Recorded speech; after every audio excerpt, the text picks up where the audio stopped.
tale. Well, there's a place I've come to know well, led by a man named Sty. He's full of stories, he is quite a guy. Sit around the campfire and hear him tell his tale. Some may be able to relate to him quite well. We're all just people looking for a place to go. Well, Sty has made one, and it is quite a show. Come meet Sty, he's quite the guy. If you're feeling lonely, come and make a friend. If you need a story, on Sty you can depend. His voice is soothing like a lullaby. Sometimes he brings a tear to my eye. Sit around the campfire and hear him tell his tale. Some may be able to relate to him quite well. We're all just people looking for a place to go. Well, Sty has made one, and it is quite a show. Come meet Sty, he's quite the guy.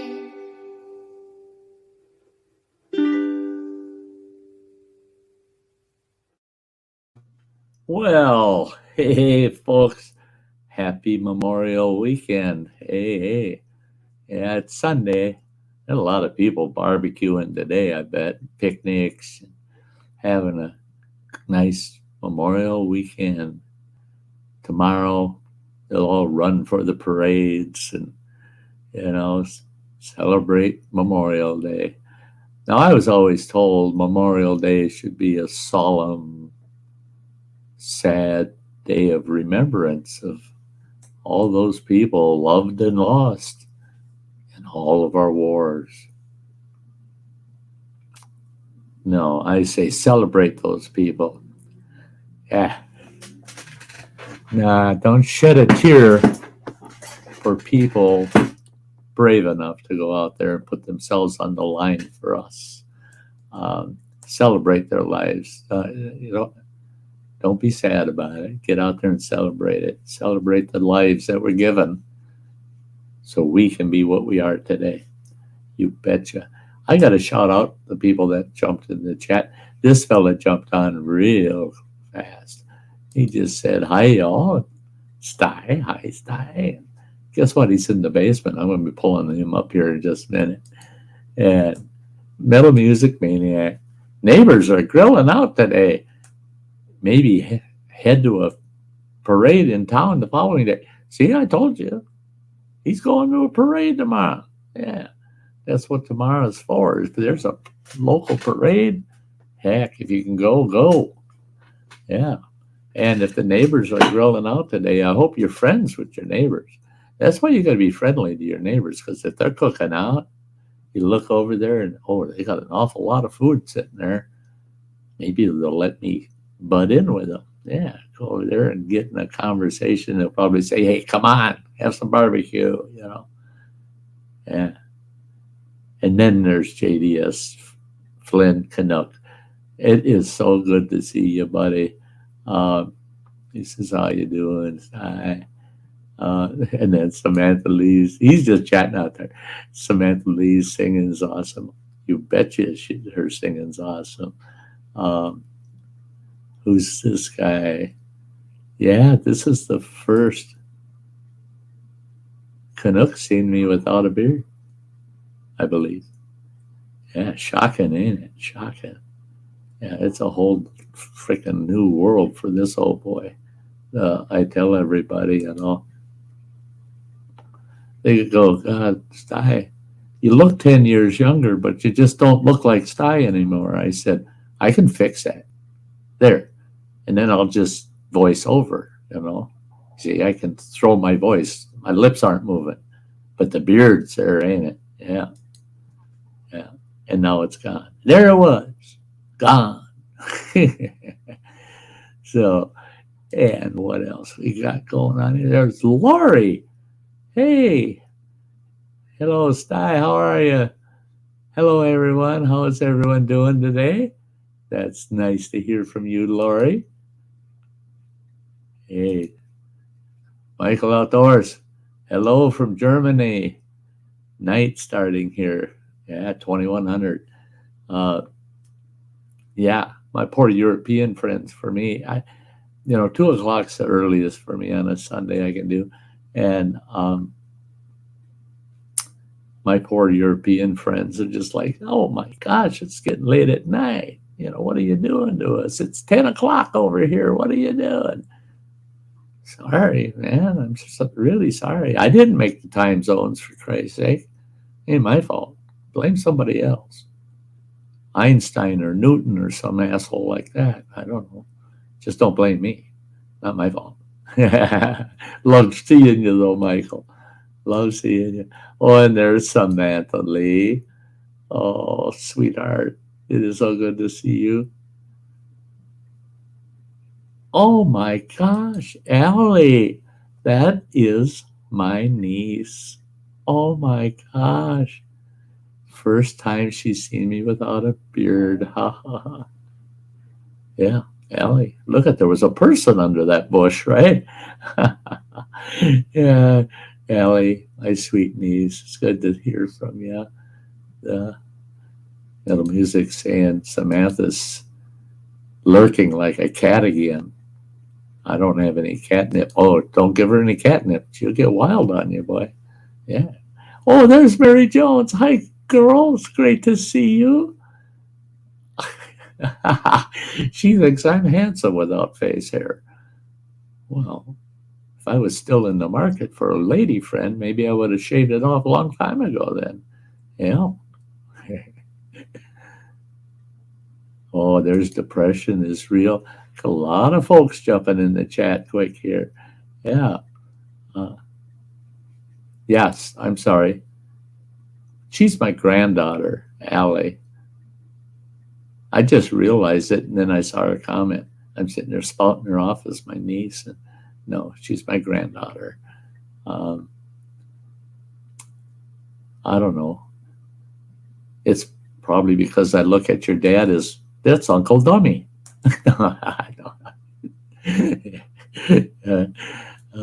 I can't spell. That's right. Yeah, I'm dyslexic or something. Yeah, Uncle Dummy.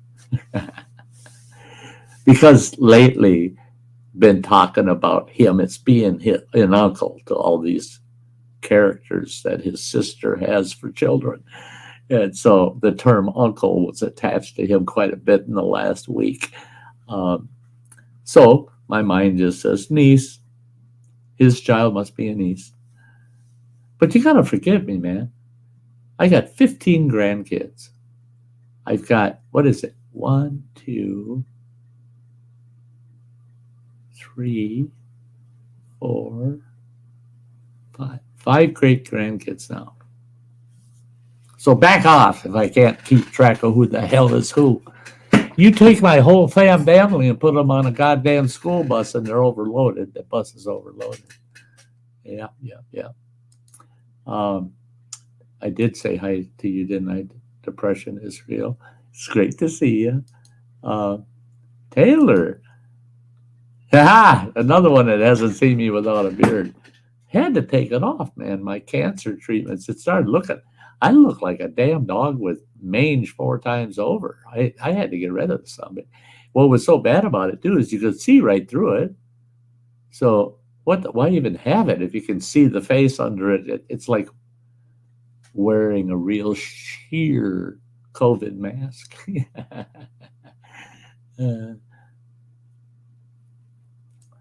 Yeah, Sam says the beard ran away last week. Sorry, folks.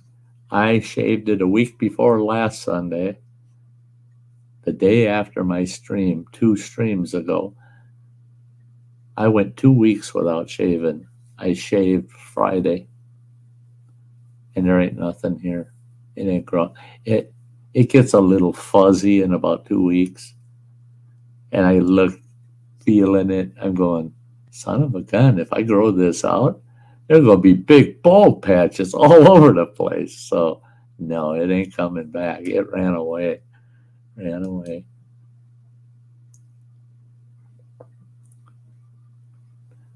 Love you, girl. Love you, girl. Yeah. I I know you wouldn't take that as an insult. As long as I include you in the whole family, yeah, we're all family, you know. We're all family. Um, oh wow. Michael Outdoor says today I did bushcraft in your spirit. I sharpened the blade of my lawnmower by hand. There you go, bud. I've done that with a axe stone, you know, the round disc axe for doing axe heads and hatchets. I've done lawnmower blades with those. Yeah, yeah. Uh, I look at it this way. It's just practice for when you got to do a hatchet or an axe, you know. You might as well practice on your lawnmower blades too. Mary thinks I look better without the beard. Lori, I feel for you, Lori. Lori has sight issues, and she can't see. She can't see well at all. Uh, so in the text, sometimes you'll learn to read her text because sometimes it comes out. And like earlier, she said hi, Sty, but it came out as hi, stay, STAY. Well, why did it do that? Well, it's because it's voice to text, you know. So she can't see the text. So it says, I wish I could see you without your beard. I bet you'd look a lot different than you have when I was able to see you a little bit better. Yeah, a lot. It's a dramatic change, dramatic change. Well, I got a couple fellas in the basement. I'm going to just pull them both up. I'm not going to introduce each one of them. You guys, the last fellow I pull up here, I'll do an intro on him because he hasn't been up on panel for quite a long time. And it's so good to see him. This guy you all know. Who the hell is that? Who the hell is that? Oh, Yeah, well, running water. if Allie's your niece, I guess I'm your brother. That sucks. Don't that suck? Don't that suck? You don't want to be my brother. You really don't. You're better off as my son.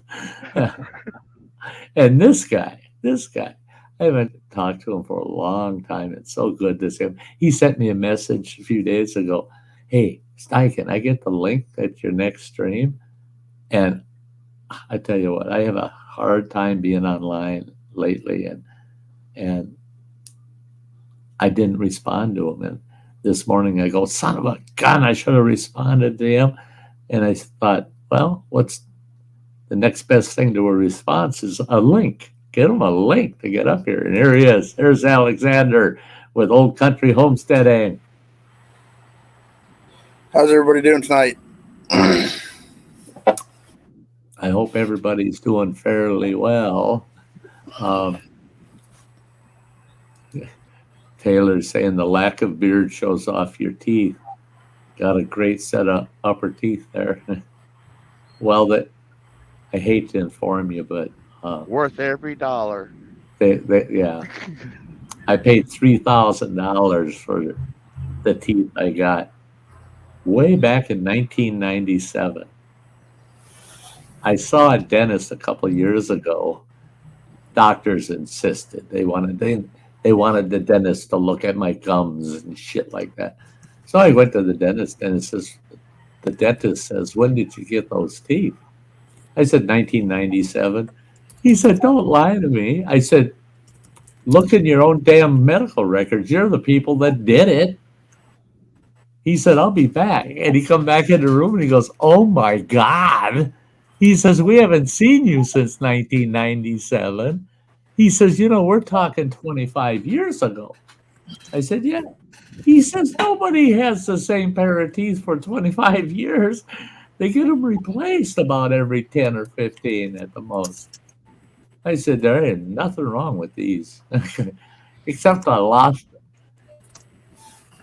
I lost a tooth, and everybody told me you should go in and get that tooth replaced. You broke it off. I broke it off because I bit on a walnut shell, and it busted it off. And I looked at myself in the mirror, and you can see there's a tooth missing. Now people say, "Oh my God, you got nice teeth for your age." Yeah, ain't they nice? They think they're real because there's one missing. You know, who the hell would have a full lower if one's missing? Who the hell would do that? Me. Yeah, because I think it looks better, looks more natural to have one tooth missing out of the bunch. Yeah. How'd you lose that? Trying to crack walnuts with my false teeth. Yeah. Plus, my teeth, once in a very great while, I'll glue in the bottoms. That's only if I'm eating something tough, a really tough steak or something. Otherwise, I don't glue them in.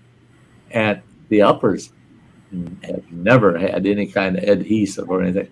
When I pop them buggers in, it's no shit. If you're sitting close to me, you can hear it because them suckers fit so tight. They do not budge. I can gnaw into any hard fruit, apples, anything, and eat nuts. Yeah. People go, but how'd you get your teeth to fit so well? You pay 3,000. Well, now you probably pay $6,000 for the same thing. But back then you paid $3,000, and you went for 2 full months. After they remove what teeth you have, you go 2 full months without anything in your mouth, just your gums. You eat a lot of tomato and rice fucking soups, but but at the end of that 2 months, then let them do the molds and get your teeth. Those teeth fit so perfect because your gums are totally healed. There's no swelling, no adjustments to your gums at all. And you pop those teeth in there because they're molded off those gums perfectly. They pop in so frickin'. In fact, the bottoms at that time were so tight, I had to use a spoon to get them out. I had to stick a spoon under the front of them and pry down until they pop out. And it hurt to pop them out. It didn't hurt to put them in, but it hurt to pop them out. So I took Alexander will appreciate this. I took a Dremel tool to my teeth. There, they fit better. I didn't go to the damn dentist. I did it myself, you know. But we were talking earlier about how you get to where you do things yourself. Oh, Lori, that's exactly how she lost a couple of hers. Yeah, you got to watch when you're chewing on them nuts. Get those nut shells in there, man. You don't know what false teeth. People don't realize. You don't know how hard you're biting. So you don't want somebody with false choppers biting you because they don't know how hard they're biting, man. Yeah, they'll take a chunk of meat out of you and not realize it, you know. Hey, Raven, there's Blackbird.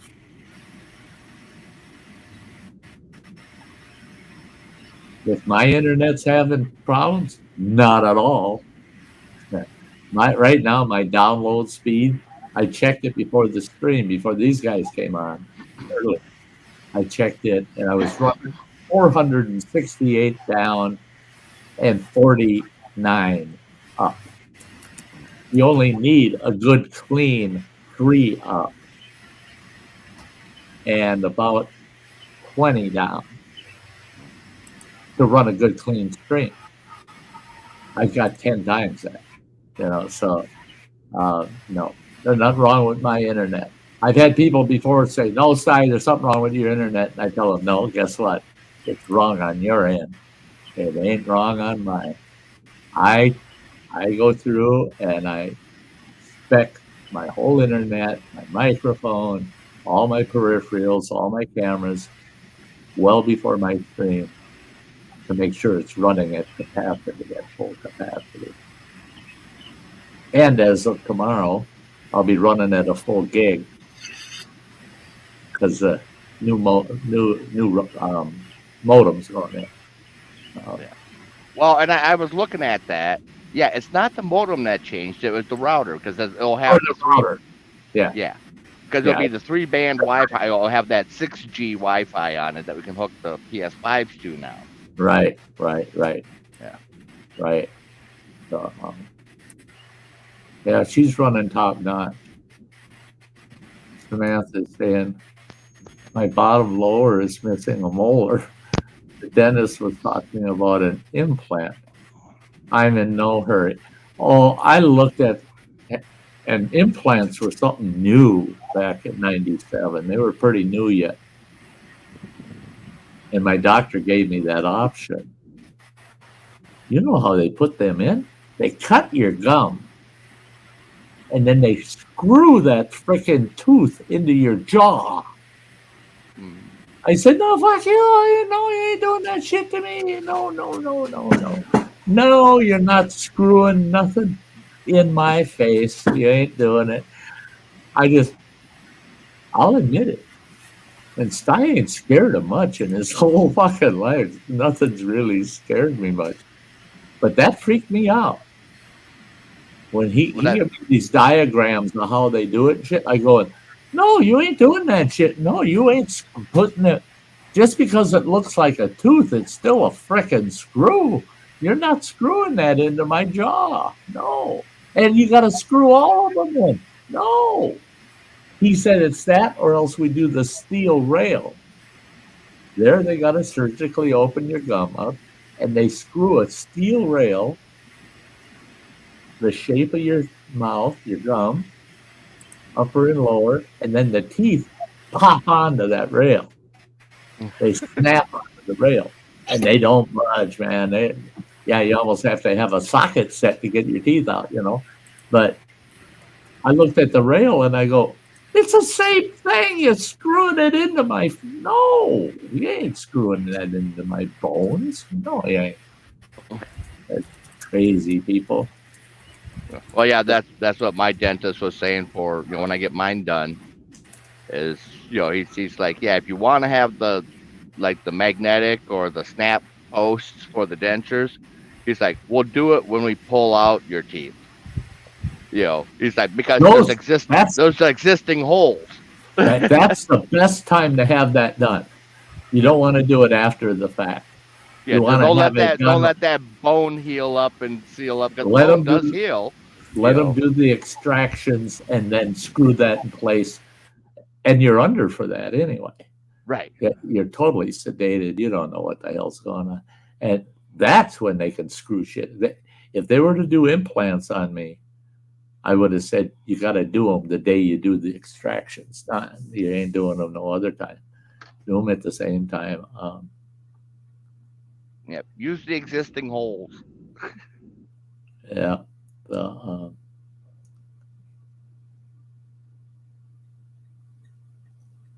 Always talking about Alexander's speed. Yeah. Okay. Yeah. Wi-Fi 6. Yeah. W6. We're running W5 now, so we'll be up to W6. And Running Water did that so that we can hardwire our, well, even Wi-Fi at now at Wi-Fi 6, our PS5s. We like that super speed. Yeah, especially when you're streaming, you don't want to have that buffering, Yeah.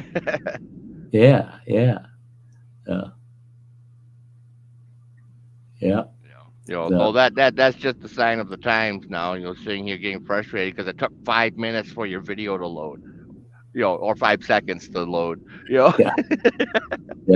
Oh my God.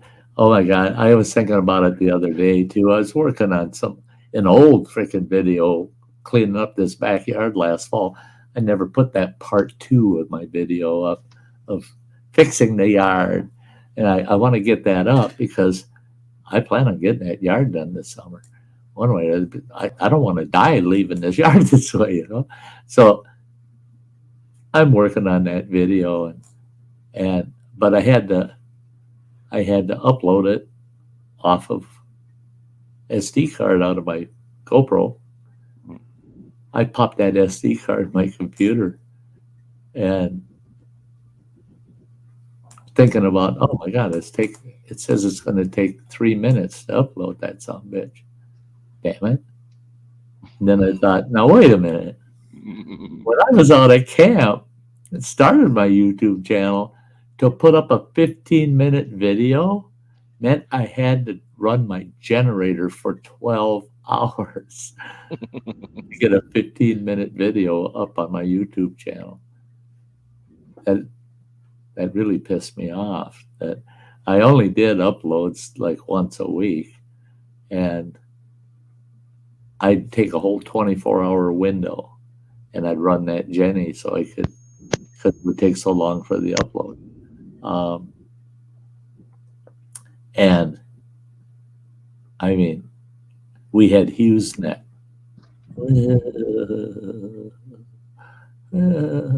I hear people even today saying, I think I'll go with HughesNet. And right away I jump in, no, you're better off without the internet. Because HughesNet is just going to piss you off so much, you're going to hate the internet anyway. So you're better off without it.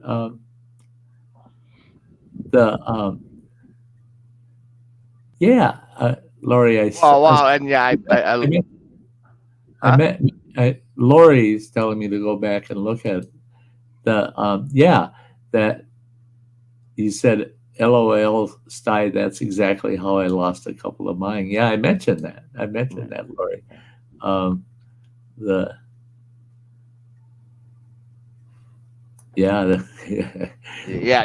Whenever I hear anyone complaining about how long it takes them to upload their videos, and or to download a game or whatever, it's like, you don't know a headache until you sat there with a stack of floppies installing Windows 95. Oh, no shit. At a time. Oh, the old fucking 5-inch floppies, man. Oh my God. Simple little programs, and you'd spend 2-3 hours swapping out those discs until you finally got the program fully loaded. And at the end, it was only like 50 megs. Yeah. And whatever you did, don't bump that pile of discs and have them fall on the floor, because they had to go in sequentially. Mm-hmm. They had to be disc 1, disc 2, disc 3, disc 4. So if you dump them on the floor, it's like 52 card pickup. You got to pick them up, get them all back in order, and then in the process, don't lose disc 1, because you're going to have to put that back in at the end. And it'll tell you to reinsert disc 1. Yeah, right. Yeah. Oh yeah, those were the days, right? Hey, hello, me devil. It's good to see ya. Those were the days, eh? Those were the days. But I remember when we were living on the res, we had just moved from Montana. It would have been like 1989. Yeah, 89. I got that first, what the hell was that, 8083? That great big beast. It's an 8088, that old Packard Bell. Was that an 88? I thought it was an 83. And no, it was not a Packard Bell. No, it was no. That was no. Packard Bell was that Windows 95 one we got. Yes. I was just going to mention that. Yeah. But because that had the 286 in it. Yeah, but that first machine, just the big old full floppies, and everybody on the reservation thought that was just insane. Crazy old Sty's got himself a goddamn computer in his house. Well, then when we got swapped up, now we're using 3.5-inch discs. Oh my God. He can watch shows. Oh yeah, they're about 15 minutes long, and he can pull up that internet encyclopedia. His kids don't even need a set of encyclopedias. They can pull up that internet encyclopedia. Yeah, on dial up. They better know what the hell they're looking for, because you can't just roam around.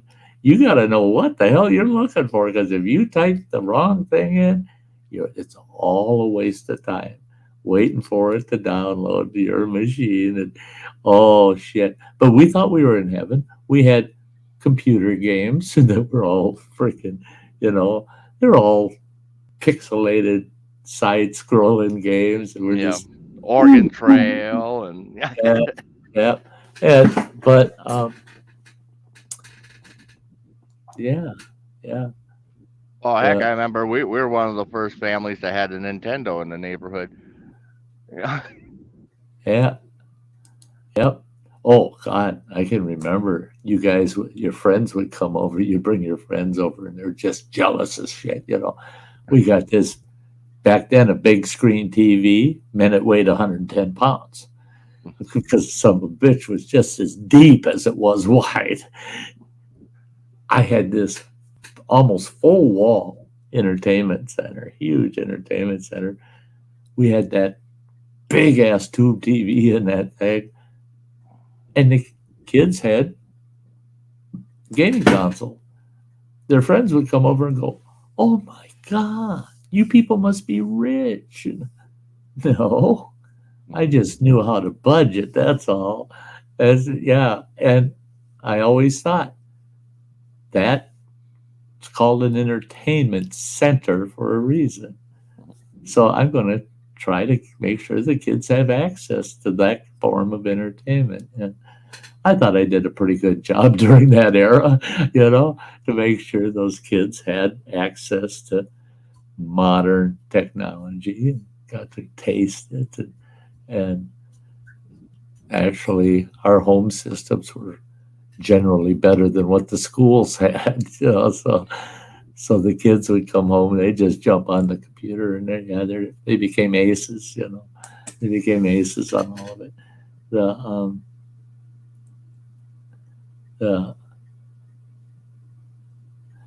Dial up. Lori's saying dial up was a total pain in the ass. No kidding.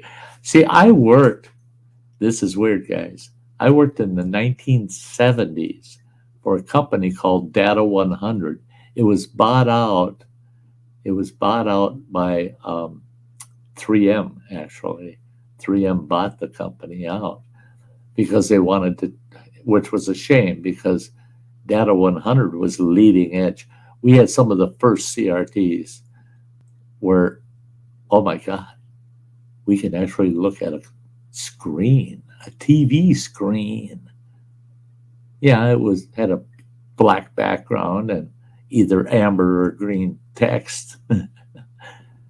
But we didn't have to print out 15 miles of goddamn paper anymore to see what our machines were doing, And those were the days. Our computers back then, when I started with the firm, all paper fed, ribbon fed programming. Anything you did on the machine was printed off of a terminal. You had no screens. And then while I worked there, they advanced CRTs, and everybody was just like, oh, this is heaven. They were only that frickin' big. And we thought it was heaven. No, Greg. Oh, look at who's hiding in my basement. Gemma! Hi, sweetie. Hey, how's it going? It's going good. It's going good. Hey, I'll tell you what. Barbara. I tell you what, Gemma. I was watching videos early this morning, and I was watching videos about people that kind of get out of control in the public, what they call Karens and Kevins, Oh God, yeah. Yeah. And one of those videos is about this little girl. She's only about 5 years old, if she's at 4 or 5. And Yeah. they're in a restaurant. She's with her mom and dad. and a table kind of halfway across the restaurant, just packed with people. It's a full big table. It's a Yeah. guy. It's a guy's 29th birthday, and they brought him out a birthday cake with a 2 and a 9 on it, candle, 2 candles burning. That little girl ran from that table right over there, like a beeline right over to this cake, And everybody at the table, they're basically not even realizing Yeah. she's right there, and they're all yelling at him, blow them out, blow the candles out. She starts trying to blow them out, right? Yeah. For him. Well, he doesn't even know who she is, this little girl. He doesn't even know. And this young guy, 29 years old, he's looking at him. You can see him. He's got ear to ear smile, like that's cute, Here comes her father across the room, grabs her by the hand, and he pulls her away from the guy, and he goes, I am so sorry. You got to understand, she's autistic, and she's very hard to control. That guy reached out, grabbed the father by the wrist, took his other hand, and took that little girl's hand out of her father's, and he took that little girl, set her on his lap. She's as calm as, all of a sudden, she's as calm as can be. And he goes, blow them candles out. And she did. She blew both out. She looked up at him, big smile on her face. He cuts her the first piece of cake. Everybody at this table are cheering, and she's great, and her father's having a fit with his wife, telling her, see, again, she embarrasses us in the public and this and that. And his wife looked at him and said, maybe you need to take a lesson from the public. I thought, yeah, there you go. Tell that Kevin flat out. Pay attention to the people that are around that This is little the girl. thing. Like, it doesn't have to be like embarrassment per se. Like, I've watched a lot of clips on YouTube of autistic children being taken to malls and stores and everything like that. And there was this one little girl that I watched earlier, and her dad had filmed her having an absolute meltdown, and he was like, oh, look at this is called spoiled brat. And I was just like, what the fuck? And I literally watched it. Was her own father? Yeah. And I was like, you are the most delinquent and disturbed, mentally challenged idiot I've ever met. I'm like, why the hell would you put a meltdown video on YouTube for the whole world to pick apart and critique your own daughter? The little girl was probably about no older than 9, maybe 8.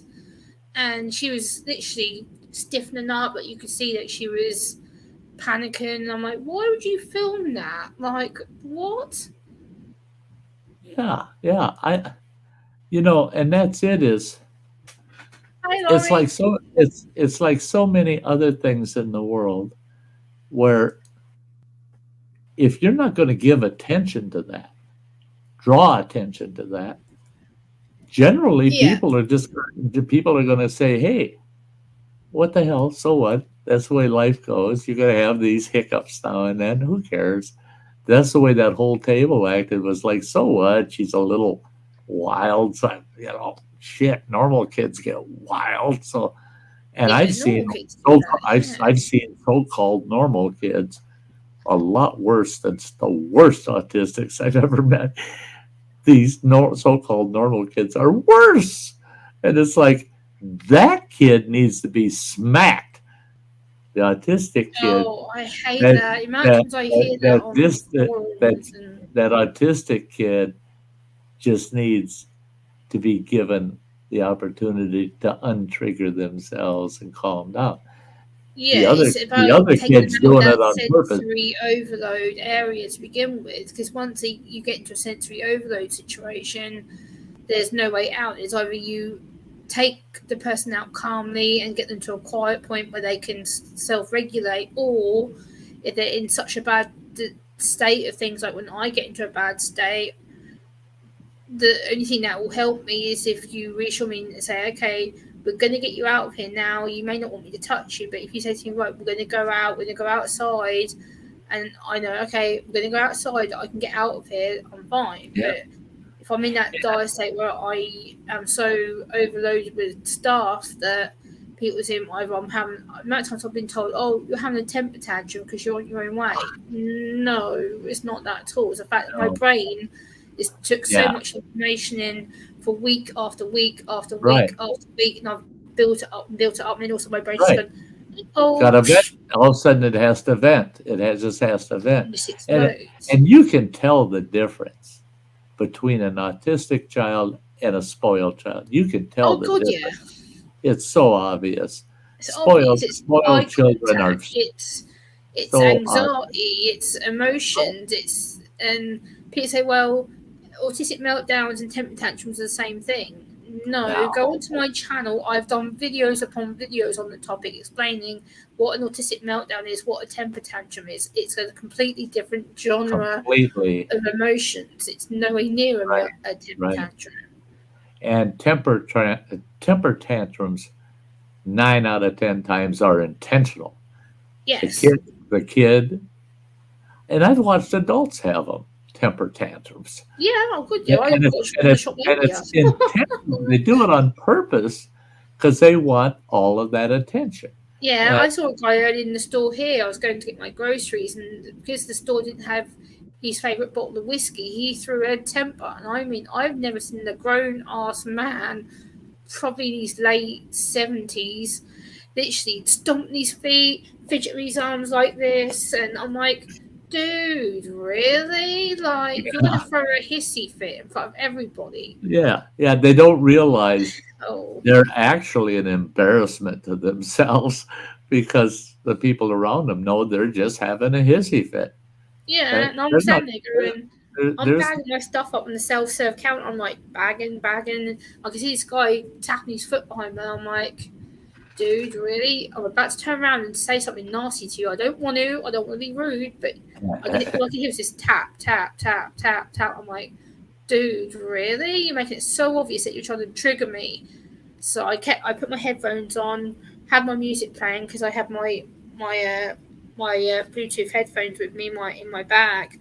Right. So I put my headphones on. I just stood there rocking away like this. I think my was bonkers. And then afterwards, I see him like walk past, and he goes, tuts at me, and I'm like, really, dude, you're gonna tut at me on my face, really? Yeah. Every time I've ever been involved with someone that was autistic, usually it was with children that would start to melt down. I found they are actually not that difficult to bring them back to a calm state. If you approach them calmly, they're still having an event, but you're still dealing with them calmly, and then you offer them anything they need to calm down. Help them out. What do they need? If they say, I need to get out of here, get them out of there. Help them get out and protect them getting them out. And they come down so fast. They come down, they level out, they calm down so fast when you treat them that way. But boy, when you start saying, quit acting like that, you can't be doing that, blah, blah, blah. All it does is build it even worse. I mean, you're throwing gas on there. And I would get so mad when I'd see people escalating that with an autistic person when, it would take you 5 minutes to help them calm down, and you're going to spend an hour now dealing with them in a total meltdown because you're part of the problem. This happened to me last week. I went to do a training at the local hospital, where, as you know, I've been doing them for years. And this guy was a top, he said he was a top consultant for the ER room, accident emergency, we call it. And this guy was such a job's worth. Oh my God. Literally, I was half an hour into my presentation, and I was just about wrapping it up, and ending it. And he goes to me, "Oh, how can you be so autistic and yet you're standing here talking to us like nothing's wrong?" And I'm like, "Do you realize how much rubbish is up here right now that I'm having to bury it and bury it and bury it so I can function right now?" I said, "When I get out of here and I'm walking home and I've started getting all the information coming out of my head, that's when everything goes boom." Yeah. And he goes, "You need to control it better." I was like, "No, this is the thing. I do that while I'm here. I'm bottling it up, bottling it up, bottling it up. When I get outside, my brain's going boom. And And then that's when I lose it." And there's times where you just have to vent it. You have to vent it. You have to let it go. And I noticed that with autistic adults, they learn, hey, I got to vent. I got to get rid of this crap. I got to vent. Mhm. So they isolate themselves away from other people and vent. So they're in contact with as few people as possible when it Yeah. finally boils over. Well, what's wrong with that? There's nothing wrong with that. I do. There's times where, in fact, running water, you'll probably go, what the hell's he talking about? But so I had a doctor's appointment on Friday, and I'm talking to one of the staff at the cancer unit. Yeah. And I told him, I said, yeah, I had my boy home for almost 9 days. I said, he was home for a good stay this time. And they said, oh, when's he leaving? I said, no, he left yesterday. And they go, oh, you must be missing him. I said, I missed the conversation. I said we talk. I don't get no sleep when he's at home because we'll talk for hours and hours and hours and hours and hours. And I mean, we can't even watch a TV show without wandering off in a conversation. I mean, so we talk all the time. He's awesome company, right? Yeah. Usually, I have to force the end of the conversation by like, I'm just going to bed and just walk away. It's like, I'll see you later. And how do I respond? That's a good idea. I think I'll do that too. Yeah. And we're both in the same boat. We just never know when to stop the conversation until we're so exhausted. It's just, yeah, I'm going to bed. Night. Okay. Star, you've got a private message in the private chat. I got something in the private chat. Yeah, you got a message. Oh.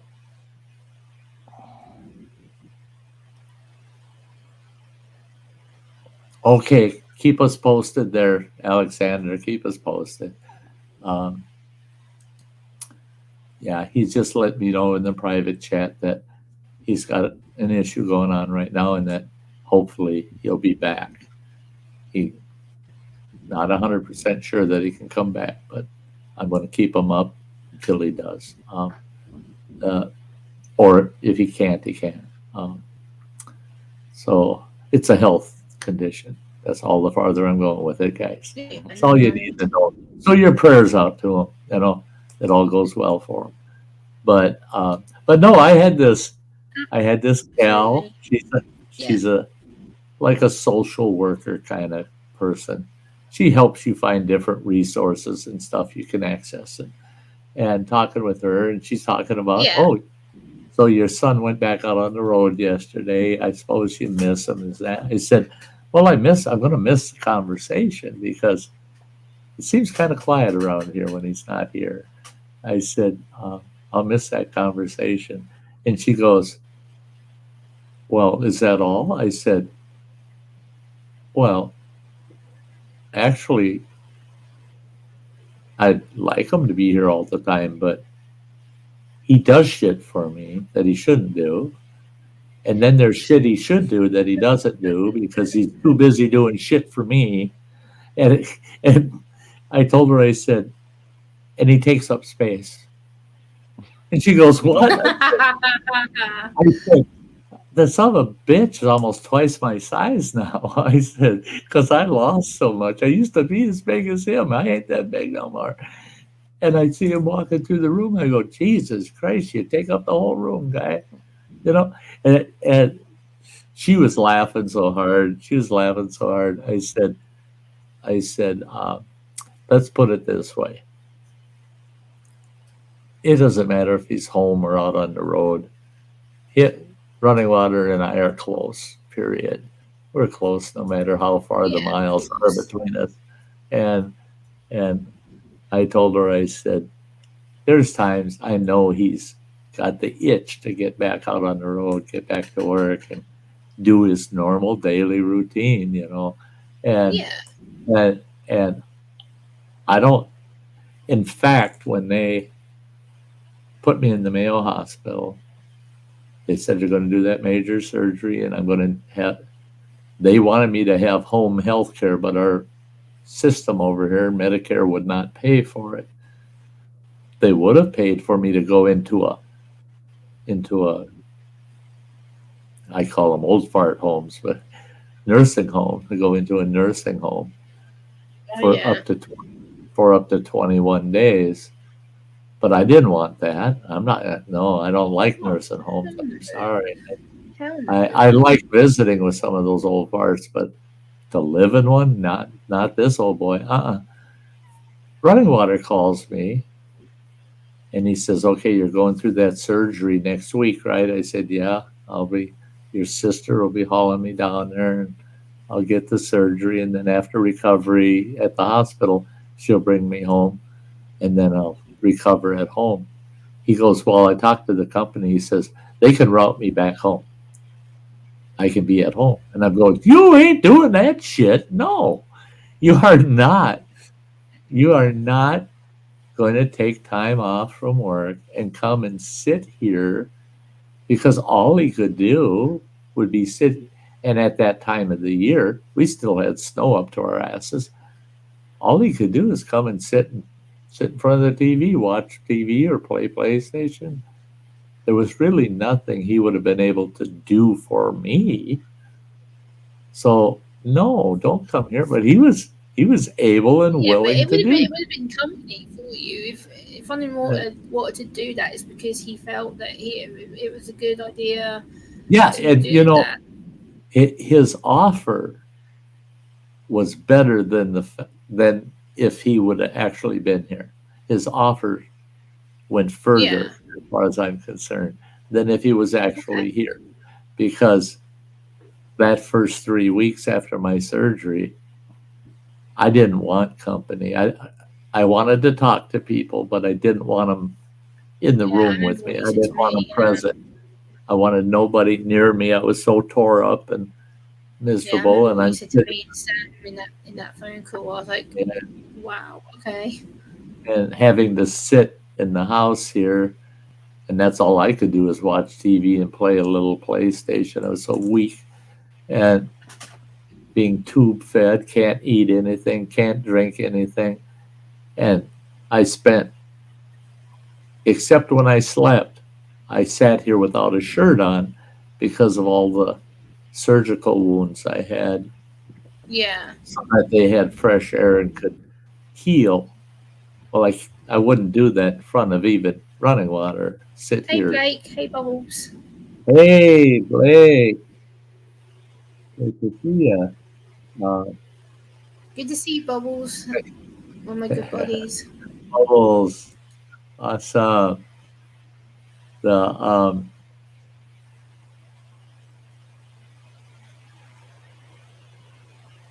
Yeah.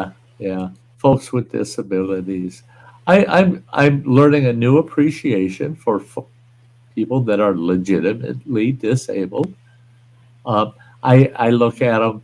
I always have looked at them. It's not disabled, but re-abled. Dr. Smith, hey, buddy.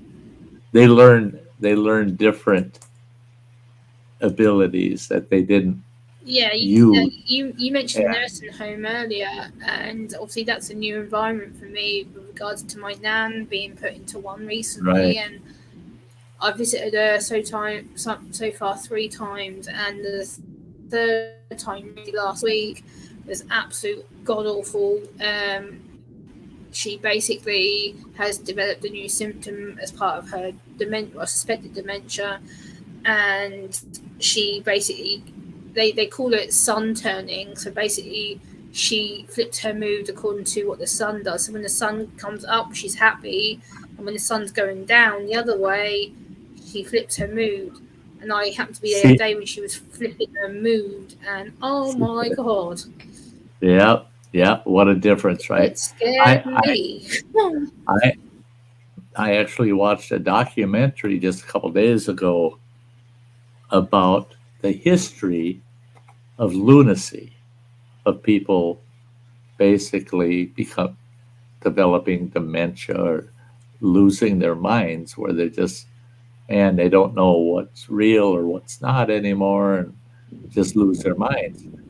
And the terms and the titles for the symptoms of that all come from the word lunar, because that's why they called them lunatics. They were normal all day long. The sun set, they went nuts. Yeah. And then the next morning they're normal again, and all day long, and the sun sets, they go nuts. They always said when the moon came up, they went crazy. It was a form. That's the first thing I've known about it. Like, I was there and everything was going so well with me and my nan. Like, we were sitting there chatting, and she was smiling. Everything was going woohoo. And then it was about 3 o'clock in the afternoon my time, and usually between 3 and 4 the sun starts slowly going down in the evening. And you could start seeing that change. Yeah, and the change, it was actually just the most littlest thing. And I sat there, I'm like, oh no. Yeah. And within seconds, she flipped me. She was like, don't talk to me like I'm a baby, and don't do this, and don't do that to me. And no. I'm like, I never did that. What? No. And she was like, you're patronizing me. I was like, I'm sorry, what? How am I patronizing you? What? Yeah. We were having a good conversation 10 minutes ago. What? Nothing's changed. And then she sits there, yells at me. She's like, you think I'm a baby? I'm like, did I say that? No. Right.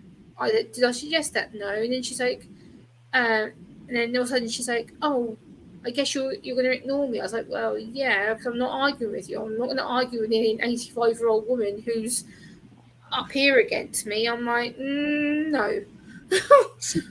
That's one thing too, is with seniors in general. One thing I don't think seniors understand and practice.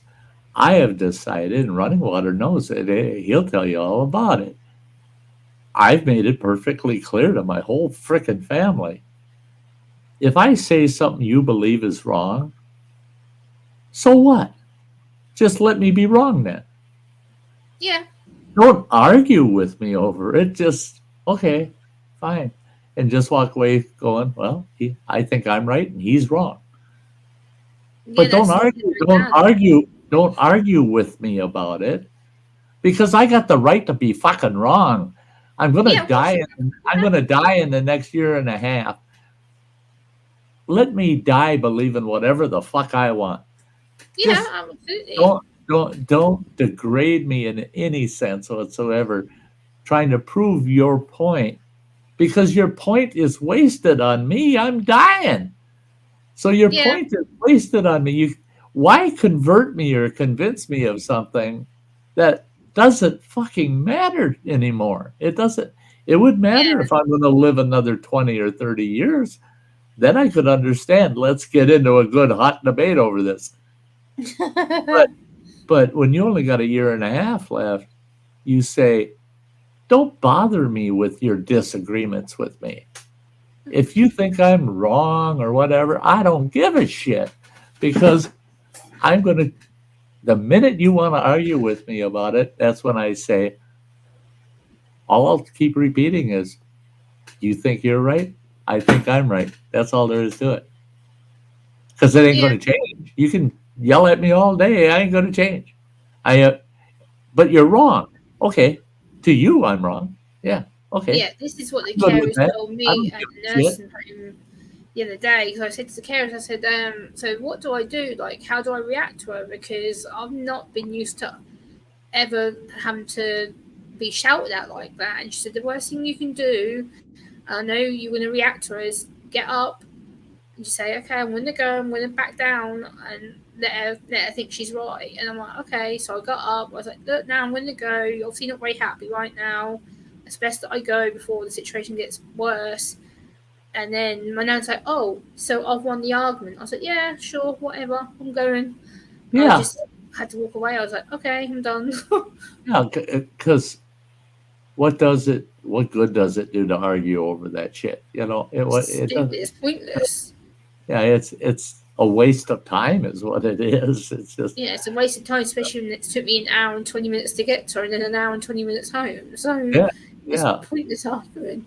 and that's it. Is when a very good conversation or time with somebody, why end it on such a negative note of arguing over something that doesn't really fucking matter? Yeah. It only has to not matter to one person. You can have 5 people in the room, and if one person, what everybody's arguing, and they're looking at you, they want your input, and you're going, it don't matter to me. I don't care. But you're wasting my time. Now you're all fighting. We're all having fun and talking and joking around, and all of a sudden you're all fighting. You should all just go fuck yourselves. I'll go be alone. I'll be happy. That's uh, and I wish I would have had that attitude 40 years ago. That I Yeah. ain't got time to waste with arguing with you. You know, you think your way, I'll think my way, but you're wrong. Okay, to you, I'm wrong. So what? Yeah. It doesn't change what I think because No, you of insist course it I'm doesn't. wrong. You're not going to convince me otherwise because it don't matter. It doesn't matter. No, you can't. I watched.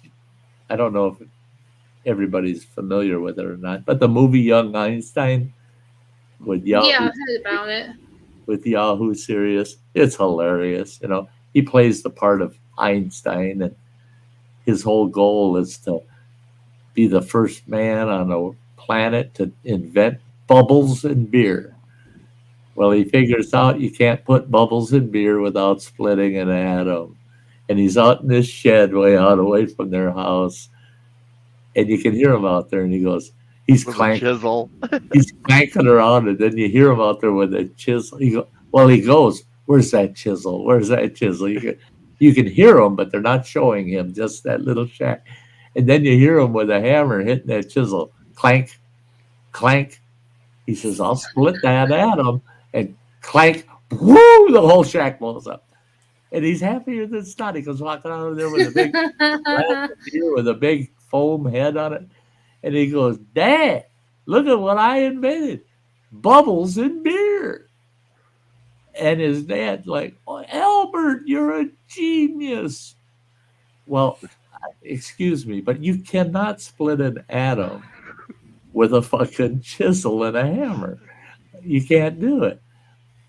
But if you made it so scientifically correct, you would have enjoyed that movie. Not at all. That was one of the best bylines in the whole movie was the fact he's chiseling a beer atom in half. I'm going to split that thing. That's what made it funnier than hell. Is he was doing such unconventional things and coming up with inventions strictly by accident. I mean, yeah, his mind could conceive it, but he'd tinker around and just about like when he played his electric violin in the bathtub. He's got water up to his chest, and he plugs that damn thing in the wall, and the cord's going right in the bathtub with him and coming out, hanging out on the floor. And he picks it up and goes, Drum, fries him. He's toast. And it's like, yeah, I got to rethink that. Yeah. We know damn well Einstein did not sit in the bathtub with a cord like that and fry himself. But that's what made the movie is the simplicity they've created around a very complex issue. If you want, but there are people out there that would pick that movie apart and they jump on that. You can't chisel a damn atom in half. Well, they did on the movie. But that's not real. That's fake. Well, no, it was real on the movie. But no, it's wrong. You're wrong. That's not real. Well, yes, it was. It was on the movie. You watched the movie again. He was chiseling that son of a bitch and it blew up. But Don't no, get that's me started on the chain reaction of the beer barrel. oh yeah, yeah. Yeah.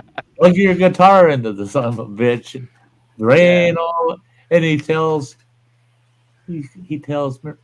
Marie Curie, "Don't worry, it's just electrons." Some bitch is glowing like the sun, for Christ's sake. Don't worry, it's just electrons. All right, okay. Now that many electrons, tell you what, you would die from the trauma. The electrons didn't kill you, but your body couldn't handle that trauma. You know, Well, it's all about the amperage, not the volts. I like it what Pete Dibble says. It depends on the size of the chisel and the hammer. Well, yes, it does. There's an argument. Let's argue about what kind of chisel, how big, and the type of hammer, and how big. Well, no, that wouldn't work. You can't use a regular nail-in hammer. You got to use a ball peen hammer. No, you got to use a hand sledge. And Yeah, I was watching this documentary where they made like this blade that came down to the fine edge was right down to the width of a single atom, and they're explaining how it's the sharpest blade ever that could never cut anything. right, Because it will just curl upon itself. But, right. Yeah. Ruin that edge the minute you cut something with it. And that, it's amazing. I've looked at microscopic, high-end microscopic pictures of the actual cutting edge of some of the sharpest frickin' knives out there. High carbon steel. I mean, you put them on the grinder and you burn your grinder up trying to grind an edge to them. And they get that blade so frickin' sharp, they can take a human hair and just tap it and it cuts it in half. And they look at it under the microscope. That edge has got all these bumps, heaves, valleys, and shit in it. When you get enough microscopic exposure that you can actually see that edge, how rough it really is. But as you expand away from it, it looks sharper and sharper and sharper. Then they cut something with it and they show it, and it's curling over to this side and that side. It's all dull, but yet it's still cutting like a razor because that dull edge is so small that without a high-powered microscope, you can't see that curled edge. And they showed how if you strop a knife on leather, just stropping it will cause curls on the cutting edge. So you have to count your strops, and you decrease all the way to one swipe, one opposite swipe, you're done. And you take the blade and you didn't strop on the last stroke, you lay it flat and you pull it towards you. That takes the curved edges and flattens them out. But they're coming right back the minute you cut a banana with it. I mean, they're coming right back. And it's so funny. It's so funny. And people want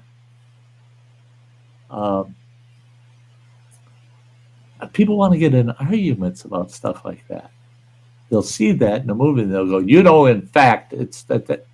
No, I'm not in science class. I'm watching a fucking comedy. Would you just quit? I didn't like my science teacher. So you shouldn't be one around me because I didn't much care for my science teachers, and I care about you, but that could go away if you're going to be my science teacher when I watch a comedy. I mean, I don't need a science teacher when I'm watching a comedy because it's all for the fun of it. It can be all bullshit, but I laugh and I feel good because this world, I don't give a shit how smart we ever get. It's still all bullshit. It's all bullshit. Because what do? You're born, you live, and then you die. Let's see science fix that shit. Hasn't yet. Hasn't even come close to where they could really affect that process. I love it when they say, oh, it's getting bad in the U.S. because the average lifespan now is 73 years. It used to be 81. Oh, what? It was only an 8-year difference? And guess what? Between 70 and 85, you ain't doing a lot of shit. I mean, you're pretty limited. Look at our president. I mean, talk about limited. I saw a video, and I'm telling you what, if you've been around old people long enough, you can you can tell. There's this video, and he's walking across the stage, and he bent over to this kid, and you can see his ass, right?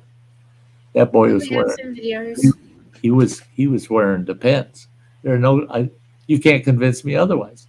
That old boy, our president, was wearing Depends on that stage. He had Depends on underneath those dress pants. You can see how they bunch and how it actually deforms the butt, of a person. Yeah. It makes the butt not look the right shape, And no, he was wearing Depends. And that's our president. I mean, if they want to write rules about you can't be the president because you're this age or you're this or you're that, I want them to add in that list, you can't be our president if you're wearing Depends unless you're under the age of 60, because that means you have a medical condition that you've probably had your whole life.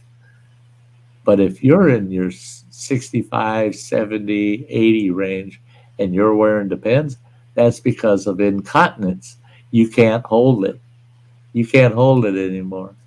And they keep telling me, they said, Sty, you should probably get some of those Depends, because your chemo is going to give you soft stools and you're going to have to run to the bathroom.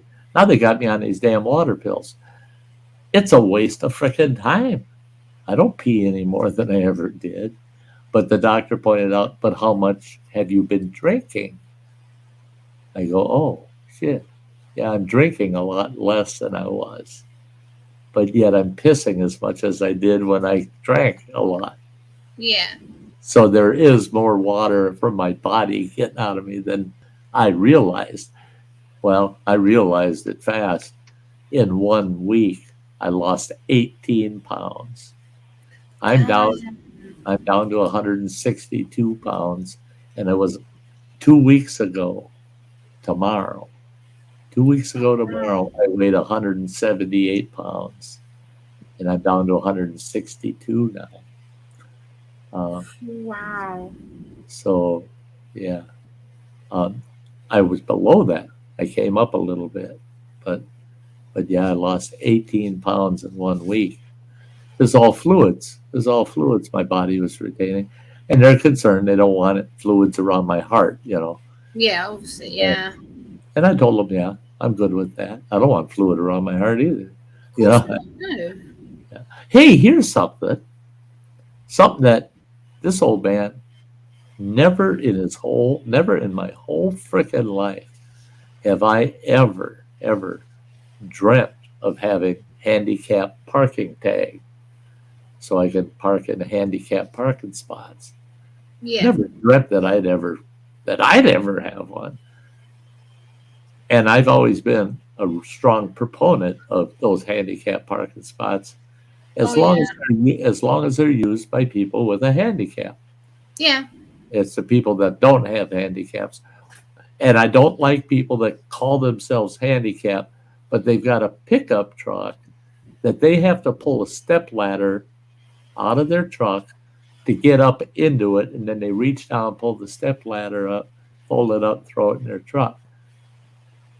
If you're able to take that step ladder out, climb the damn thing out, all the way up in that big high-rise truck, fold it up, lift it up in the truck, and put it over on the passenger side, you're not very damn handicapped.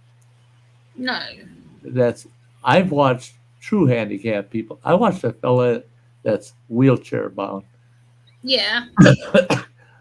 He didn't even park in the handicapped spots. There were 3 open. He parked like 2 spots further out in the parking lot. He gets out of his car. He has to lower himself out of the car onto the blacktop. And he uses his hands and shuffles himself to the back of the car, pops the trunk lid, reaches up in there, and he's dragging this big-ass wheelchair out of there. And he gets that wheelchair all set up, puts the brakes on it, crawls up in the damn thing, closes the trunk of his car, and off he goes into Walmart. He just happened to be coming out when I was, and he's pushing a cart. And I asked him, can I help you? I said, I only got this one bag. I'll push your cart for you. He goes, you don't need to.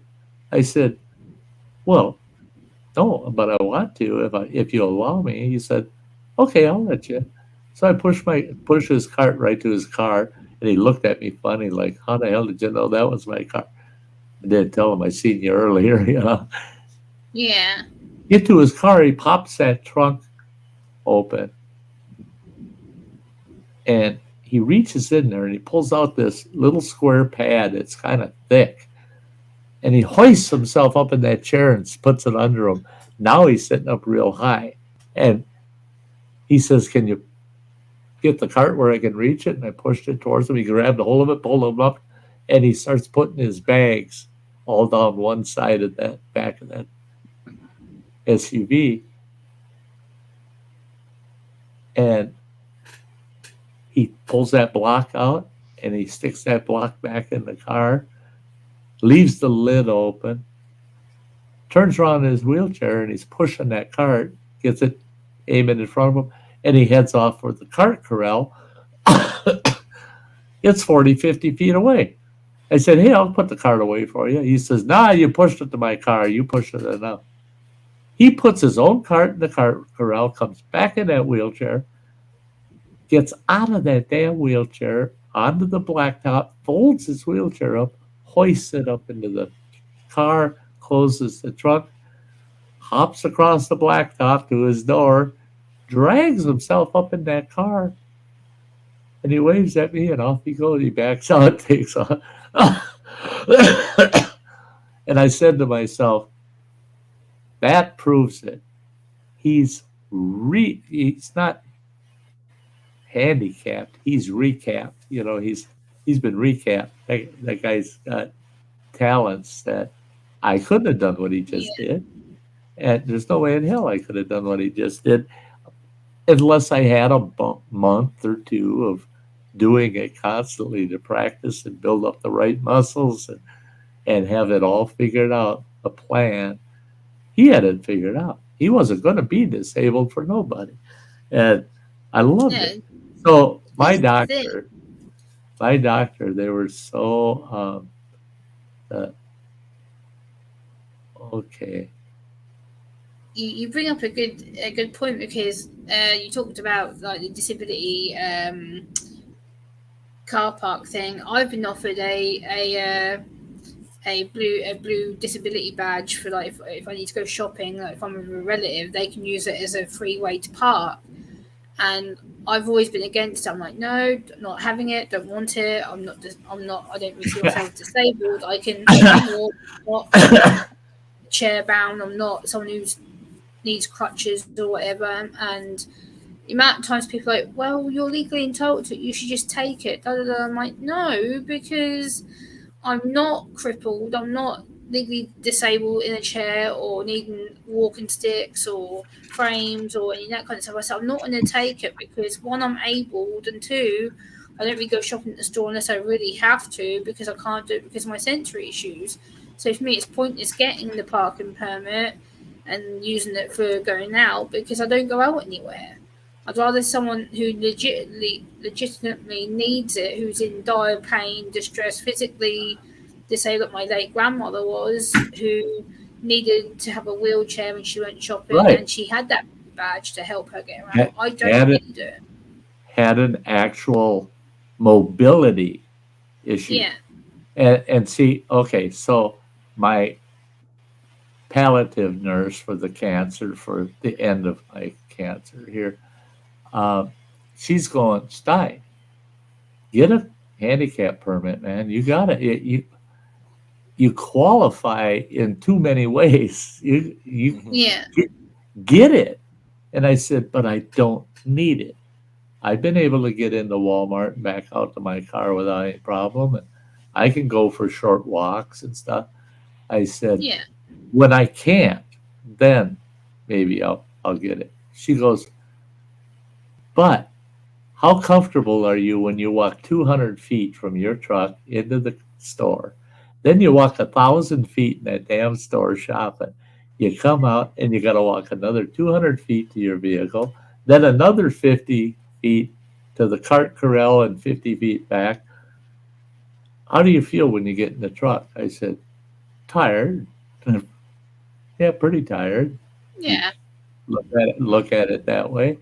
How do you feel when you get home? I feel like I bought too much because I got to make 2 or 3 trips from the truck to the house. And she goes, Yeah. wouldn't you rather get in the truck and say, well, that was a nice shopping trip, and get home and say, no problem. Just a couple of trips to the truck and back, and I'm good. And I said, well, that'd be nice. And she goes, don't you deserve to feel that way? To feel like you used to when you went shopping instead of feeling how you do now? I go, well, yeah, it's nice, but do I need it? She goes, you may be able to walk that, but yes, you do need it. She says, you need it because it is actually making your day harder than it needs to be. Don't worry about it.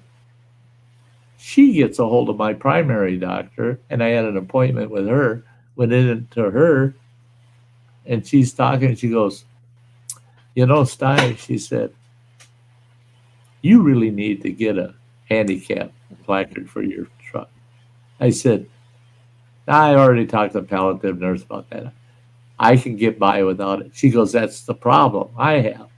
You can get by without it, but you don't need to get by without it. Those parking spaces are there for you. I said, well, they're there for people that have mobility problems. She goes, okay, let's you and I go out and run around the hospital once. I go, yeah, that shit ain't happening. She goes, why not? Why not? I said, oh, shit, I can run about 30 feet now. And I'm out of wind. I'm shot. My muscles are all aching. There ain't no way I could run around this place. She goes, okay, so you're not as mobile as you think you are. Let's just go for a brisk walk. I said, that's just like running, not a brisk walk. I could probably go twice as far as I could than I could running because I won't run out of wind as fast. She goes, well, then we'll just go for a casual walk, but around the whole facility. I go, do I get to take a nap afterwards? She goes, you aren't as mobile as you believe you are. She said, and you're suffering thinking you're helping these other people. Are there empty handicap parking spots? Use one. You need the placard so you can use one and make your day just a little better. I said, well, I suppose I could apply for one and use it when I feel I need it. She says, I'll be right back. She comes back with the application form already all filled out and Damn. signs it in front of me. All she needed was my driver's license number. And she says, you got your license with you? I said, yeah, it's right here in my pocket. Pull it out. She grabs it from me and she writes that in for me. I didn't do nothing. All I did was sign it. And she says, stick that in an envelope, get it out of here. You'll have that placard within 14 days. Took them 9 days to get it to me. But so I got the placard. I used it for the first time on Friday. I pulled into the cancer clinic, and usually I park up the parking lot quite a ways before there's a good opening. And then I walk down the street and into the main door. Well, Friday I pulled in. There was only one car in the handicap parking area, and there's 12.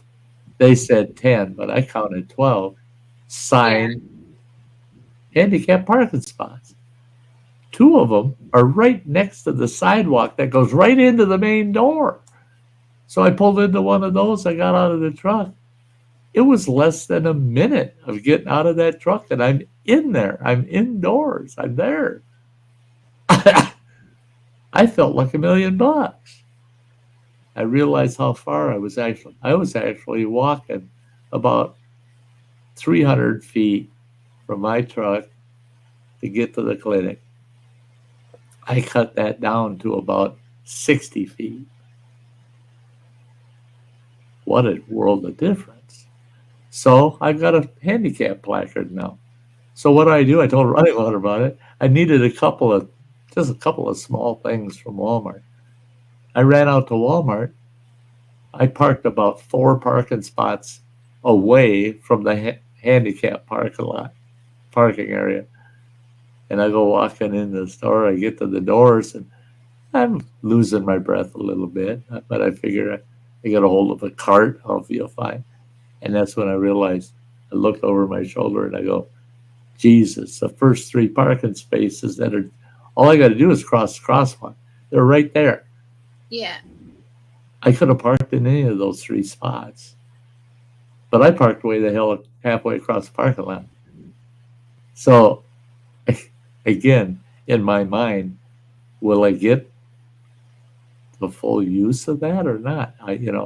Not unless I'm keeping my mind on it, saying, you can park up front. You're allowed to park up front. Yeah. To me, that's like flying first class on an airplane, man. Oh, you're letting me fly first class? I get to be in the front of the plane. Hey, I like that. Yeah. So it was weird. But I found, and I need a walker. I want a walker. Okay. Do I need it? If I want to get anything out of my summer, I need a walker. Okay. If I don't have a walker, I'm not going to be able to go certain places and do certain things. But I'm looking at these all-terrain walkers that you can go through your yard with them, go down a trail with them. They got nice big tires on them, and they got the seat, and the bag on them, and everything. And problem is, they're over $200 for anyone that's decent, and they go all the way up. They go all the way up to over $400. Well, then I find out through Medicare, through insurance again. Well, we'll get you a walker. I said, but what walker? Well, you got 2 choices. Well, it's the exact same walker, these 2 choices, except one has these itty bitty wheels that are about that big around. Yeah. The other one's just got legs with rubber ends on them. Yeah, what my nan got. Yeah. And they're cheap aluminum. They're made for in tight spaces in the house or at the hospital or whatever. They're not made for going for walks, long walks. No seat, none of that. But that's all insurance will cover. I said, well,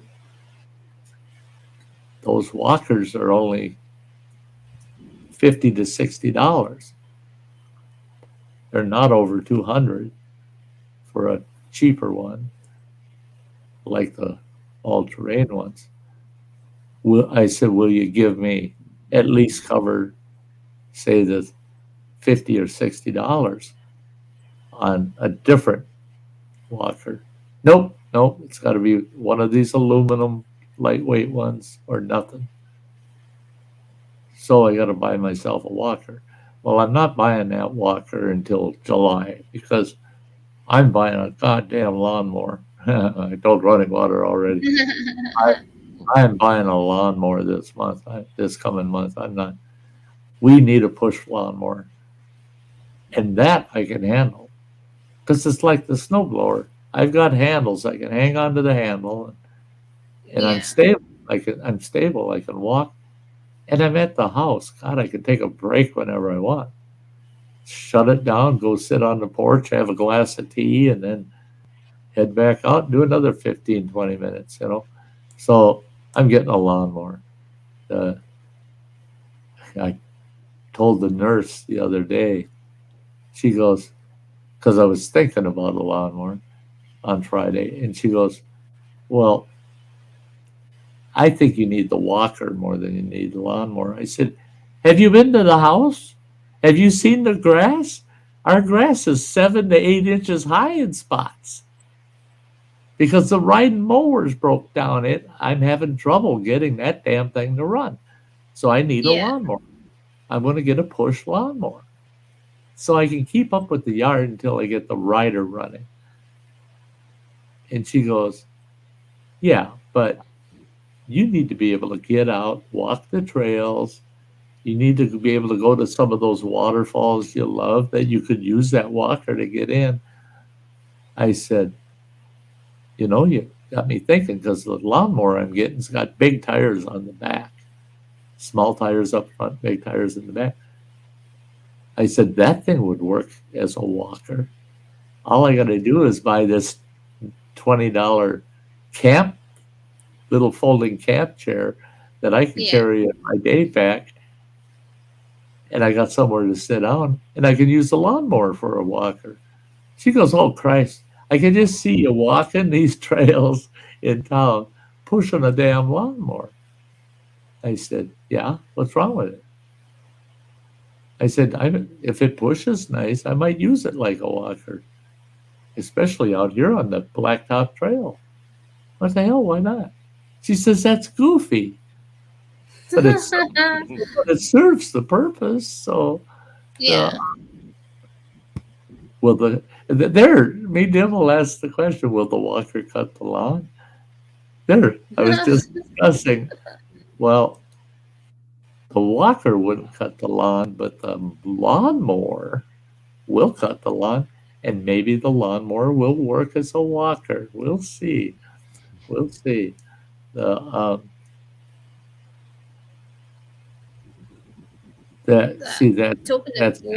walkers, you know, I've had to help my nan choose a walker because obviously my nan's no longer able to walk for herself ever since she broke her hip back in March, and she's so fussy. Like the care home have offered her these 3 or 4 different types of frames due to her mobility. She's like, hey Sam, she's like, I'm not having that one. That's a fuddy walker. And this one makes noises. And then I'm like, Nan, you've got a choice of these 3 walkers. Choose one. I'm like, look, go and try each one of them. Walk around the corridor and see which one feels good for you. I'm like, just try and walk with it.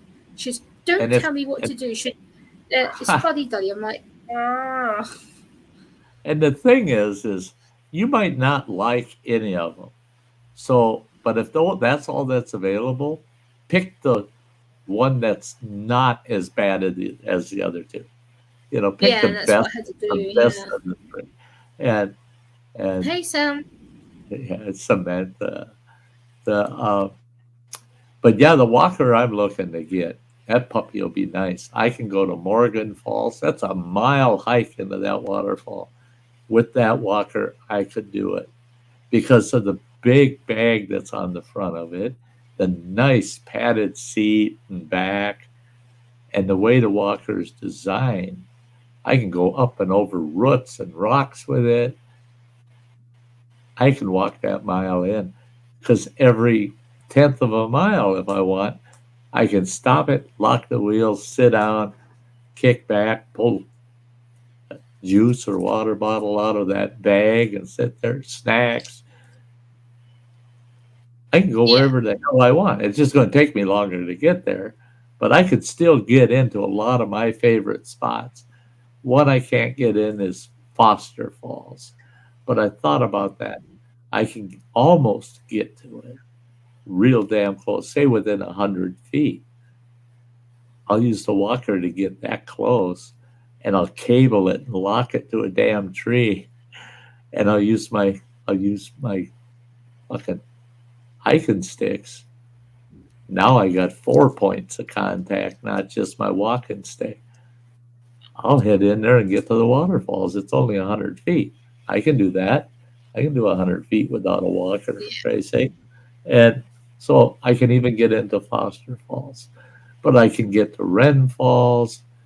I can even get, and that's in my bucket list. That's a mile hike in, actually a mile and a half each way. But the trail is maintained well enough. It's bumpy and kind of primitive in spots, but that walker will go right over that stuff, no problem. I got to go into Lost Creek Falls, the Vale Falls, where you can go behind the waterfall. I want to get up. Yeah. I can get the walker within, that's another one, within 100 feet of the waterfall. Then I got to go down a switchback, narrow, rocky trail that you couldn't use a walker on that shit if you wanted. But if I got 2 hiking poles, I got the stability to be able to do that. I can get to that waterfall. And with that bag on that walker, I can hang my day pack from it. Yeah, I can haul lunch in there and stop and have lunch at the waterfall and then head back. So, but I always told myself too, I think my family knew that's the way I thought. There's no way in hell this whole guy's going to use a walker. It ain't happening. I'm not. No. You're too independent. That's the thing. You're very headstrong, and I don't think stubborn. You're very stubborn. Yeah. Stubborn is not always a bad thing. Like I'm very stubborn. When people try and tell me what to do, or they're like, "Oh, Gemma, maybe you should do this," I'm just like, "Hell, I won't." And that's it. I'm stubborn too. And stubbornness comes from independence, and independence. Oh, you complaining when I did your chores? Yeah, when he would do things that I'd never asked him to do, that I had plans. I'll take care of that shit, and he goes and does it. I praise him for a whole fucking day for doing something. I can understand why running water would do that, because it's the same thing I would do. If when my family is coming towards in their life, or they're less mobile, being able to do simple tasks, then I'm going to do that for them. Like when my nan started falling ill, and she had one of her first falls, one of the first two that was around there. I went round there, I sat with her, I made her a cup of tea, I put her feet up, I made her dinner, I was there to make her food, and she said, "I'm not stupid, Jerry, don't treat me like I'm a dummy." And I'm like, "I'm not doing that, I'm doing it because you're ill, and I'm doing it because you're not able to be mobile, I'm trying to help you out." And she said, "I'm not thick."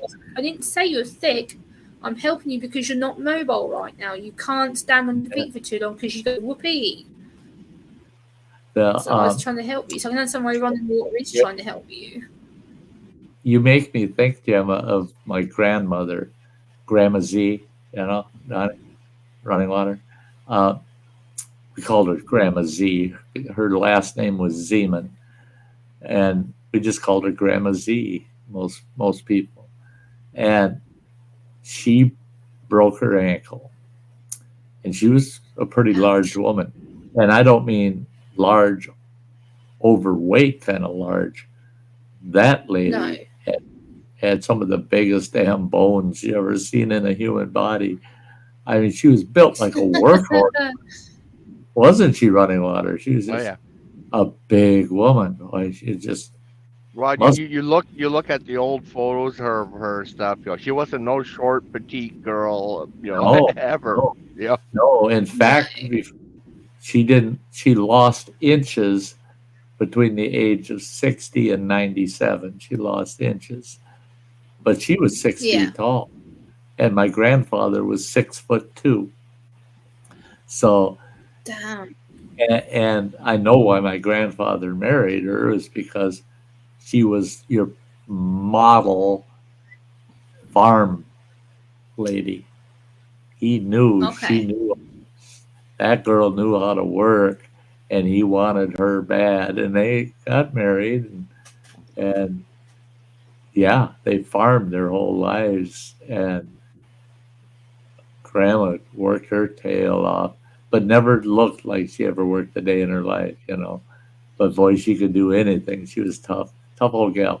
But when she broke her ankle, she was in her early 80s and immobile. I mean, she could not. They told her you cannot put any weight on that leg whatsoever. So she was stuck to a wheelchair all the time. She either had to be laying down or in a wheelchair. Well, that was a problem. She was not going to be put in no damn nursing home. Mm-mm. Too independent for that. No, you cannot put me Yeah. in a nursing home. And my mother said, well, and my mother was still working full time, and she lived with my mother. And Yeah. my mother said, well, she had this cottage on our property. My mother lived in the big main house, and my grandmother in the cottage.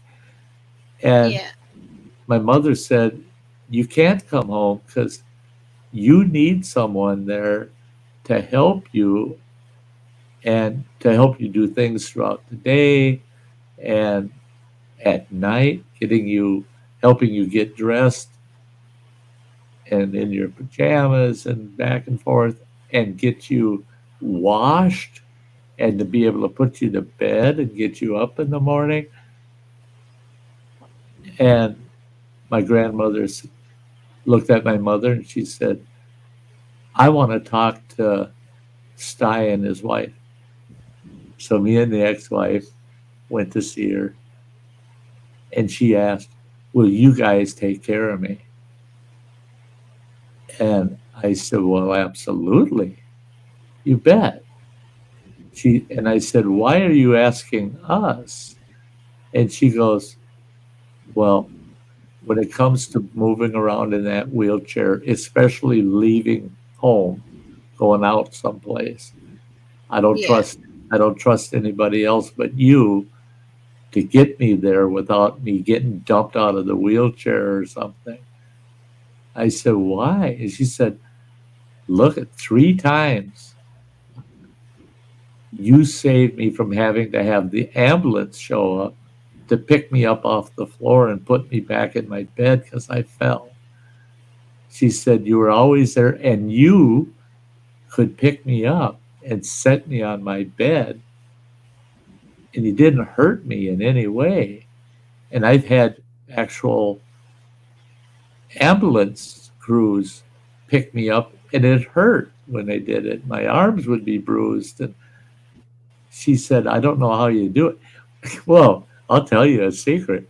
How did I get my grandmother that was probably weighed 40 pounds more than me and was just as tall as me?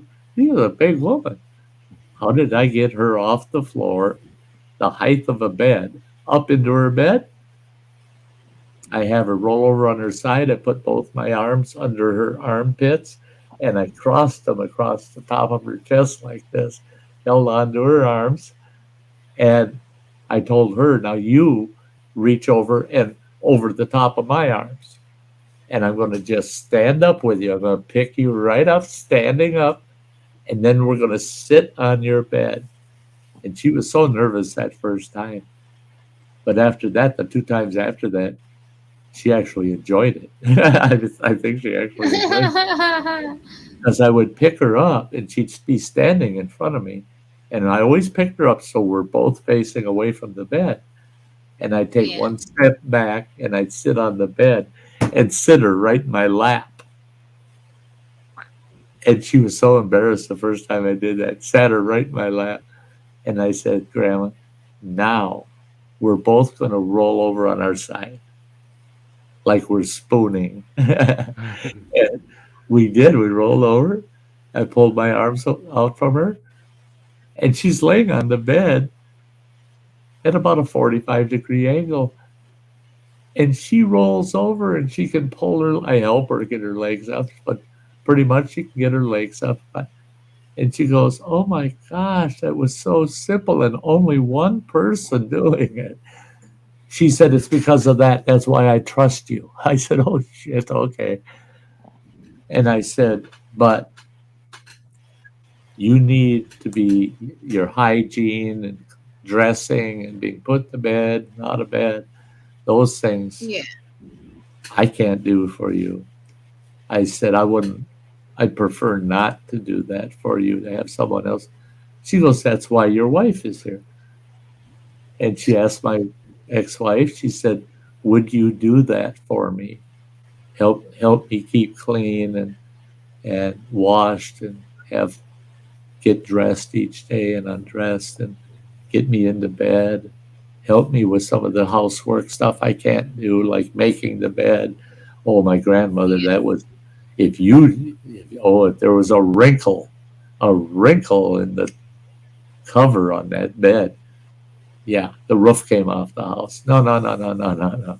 It had to be perfect. That bed had to be made every day and perfect, because she thought, for some odd reason, the Queen of England was going to come and visit her bedroom. That was her attitude. Well, she was so damn independent, but she learned to trust a couple of people close enough to her to let them do the things she just could not do anymore. Yeah. And I have to stop myself and take that.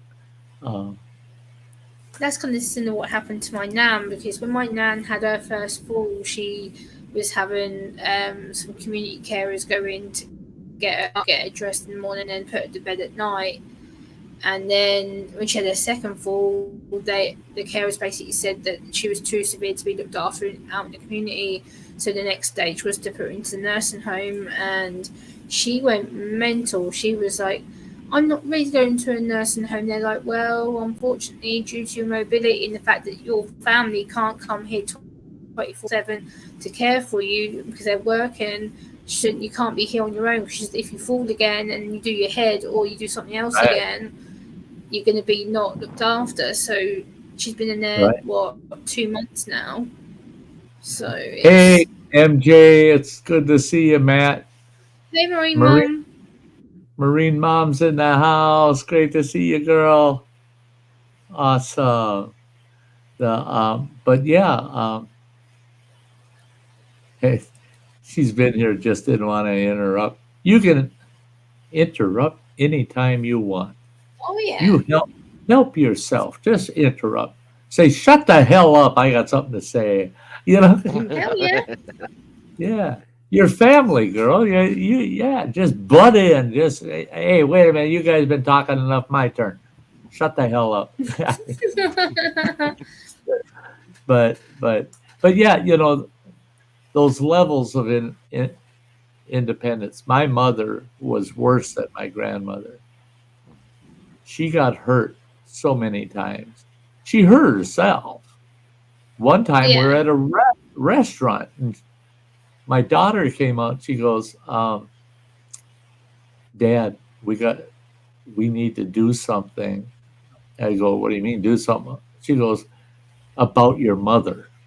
She talked about her own grandmother, right? She goes, but about your mother. And I go, what? What now? And she said, there's something wrong with her head. I go, oh, hell, I've known that for years. She goes, no, there's something wrong. She fell down and hit her head. Oh, really? Oh, okay. I thought maybe you thought she had marbles loose. I was going to tell Yeah. you, no, she ain't got any. She ain't got no marbles. Well, sure enough, in the bathroom, she had to go really bad. So she bent over to look under the stall to see if she could see somebody's feet because the stall door was closed and she didn't want to interrupt somebody that's already in the stall. And she gets dizzy easily. So, Yeah. but she bent over to look under that stall and she tipped over instead of bending over and fell, hit her face, big gouge across the top of her eyebrow, deep, almost to the bone, from hitting that stall. And she goes, well, at least I knew there was nobody in there, otherwise they would have screamed when I hit that thing. And she goes, and I got to use the restroom at Yeah. least. She sat in there peeling off toilet paper and had a big wad of it held up against that wound so she could use the restroom. I get her to the dang hospital, and a biker, a big ass biker, is in there with his wife, and she's moaning and groaning that her wrist hurt, I think it was. Something hurt that just Yeah. hurt. She hadn't broke it or nothing, but it just hurt. I need to see a doctor. Oh, what's taking so long? And this guy kept looking over at my mother holding this wad of toilet paper that has now turned completely red from the blood. And she's got blood running down Oh. her. And I'm sitting next to her saying, Ma, you got to quit doing shit like that. You keep falling down. It was just a few months before that. She got out of the car and she went to step up on the curb off the street, Oh no. fell and smacked her face right into the curb, the concrete curb. And she pulls over. She's sitting there, help her up. Didn't want to help her up. Told her, you got to stay there till the ambulance gets here. No, no, no, I'm fine. My face hurts. Get her up. She ended up with this big black eye and her nose was all messed up and bleeding all over. She didn't go to the doctor for that. She just went house, cleaned up, put ice on her face. Well, now she's got to go to the doctor. You got this big gash across your head. Well, we're sitting there and that biker with his girlfriend. And he turned around, looked at his girlfriend, and just kind of shook his head. Gets up, walks all the way across the waiting room to my mother. And he introduced himself and he softly shook her hand. And he goes, ma'am, I just want to let you know you are probably the toughest, strongest person I've met.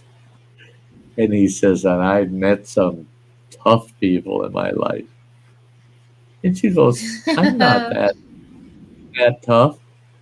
And he said, I saw you pull that off your forehead and look at it, and I could see what's under it.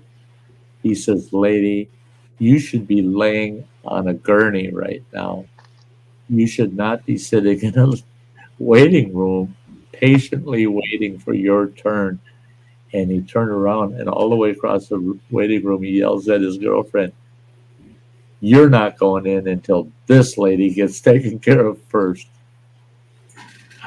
Oh. Damn. He walks over there, sits next to his old lady, and he goes, every time she'd say, oh, damn, that hurts. Oh, he'd go, oh, would you just shut up? Look at her over there.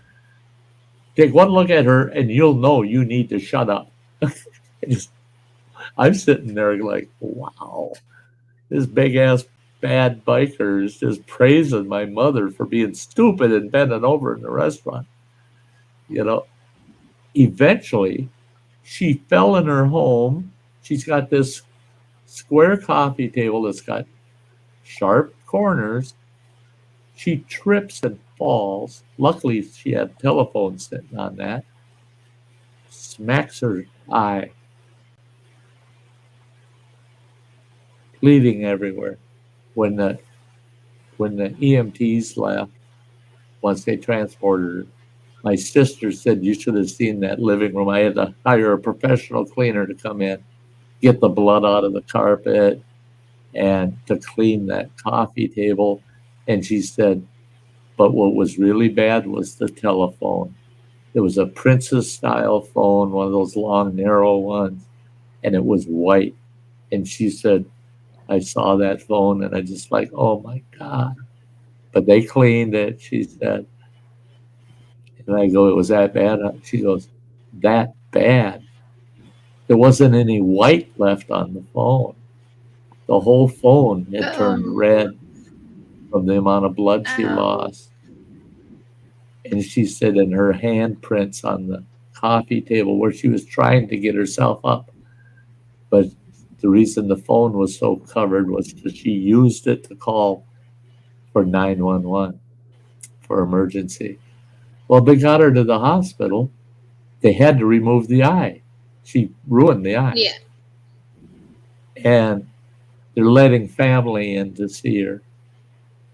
I drove all the way from northern Wisconsin down there to be with her while she was in the hospital, and got there. And the whole family's there. Everybody wants to see her. Everybody's got to see her. And they kept saying, who's next? I go, I don't give a shit which one of you go next. Go. I'll go in when there's nobody else that wants to go see her. So I let the whole family, all of them, go through that whole process of seeing her. I walk in there and she goes, be honest with me. She said, because everybody I talked to, not one of them had been honest with me. And I said, about what? She goes, did I? Nobody has told me yet, but did I lose that eye? Because they got a big old bandage on that side of her face. The eye's totally covered, you know. And I go, oh, yeah, you lost that eye. That eye's gone. You got no eye there anymore. You know what she said? Oh, she says, what a blessing. I go, a blessing? Are you kidding? You just got your eye knocked out. That ain't no blessing. She goes, yes, it is, because that wasn't my good eye. She said, this eye was my good eye. You're nuts, woman. Well, he says, well, I got two eyes. At least I lost the one that wasn't as good as the other one. I said, you need to see a shrink. You're nuts. You're nuts. Everything's a damn blessing, and you get all beat up all the time. All beat the hell all the time. And so many times we kept asking, is it time that you move out of your own apartment and move into a healthcare facility, nursing home? Not yet. No, not yet. I can do it. Not yet. And she had gotten to the point where she looked forward to company coming. I don't think it was for the company. It was because it was an excuse for her to order out. She would order out. Let's eat from Domino's, or let's eat from this place or that place, because they deliver. So she wouldn't have to cook. Okay. And if you looked around her kitchen and you looked in her refrigerator, it's very evident she's cooking for herself every day. And breakfast at home while visiting. No, she fixed breakfast. If you wanted her to fix it, she'd fix it. But we kept telling her, sit your ass down, we'll fix it ourselves, you know. But she was that damn independent. And because of that strong independence, she wanted to move into a nursing home. But she said, I'll pick the nursing home. So she did. She picked the one she wanted to be in. They put her in there, and she didn't even last 3 weeks. She didn't last 3 weeks. She was in there for 3 weeks, passed away. And I believe it was because of her independence. Happy Memorial Day, Marine Mom. I kind of got preachy at the beginning of the stream today about Memorial Day has a specific purpose, and it's for those who have served. Remember those who have served, and that makes it kind of a solemn, sad situation. And I'm telling people, don't go there. Don't go there. It's not a day to be solemn and sad. Each and every one of those individuals that we're trying to remember this weekend are people that gave their lives so that we can be here today. Don't be sad and sorrowful over that. You should scream out and celebrate their service and their lives. Celebrate their lives. You don't have to celebrate their death for crying out loud. Celebrate their lives. Yeah. That's much better than that. I know if I and go out and practice those rights they fought for. That's it. That's it. Absolutely. Yeah, it's like I celebrate being a granddaughter of two veterans. My late grandmother was a veteran. My grandfather, who's in a nursing home, he's a veteran. And I just found out his dad, my great grandfather, was a veteran.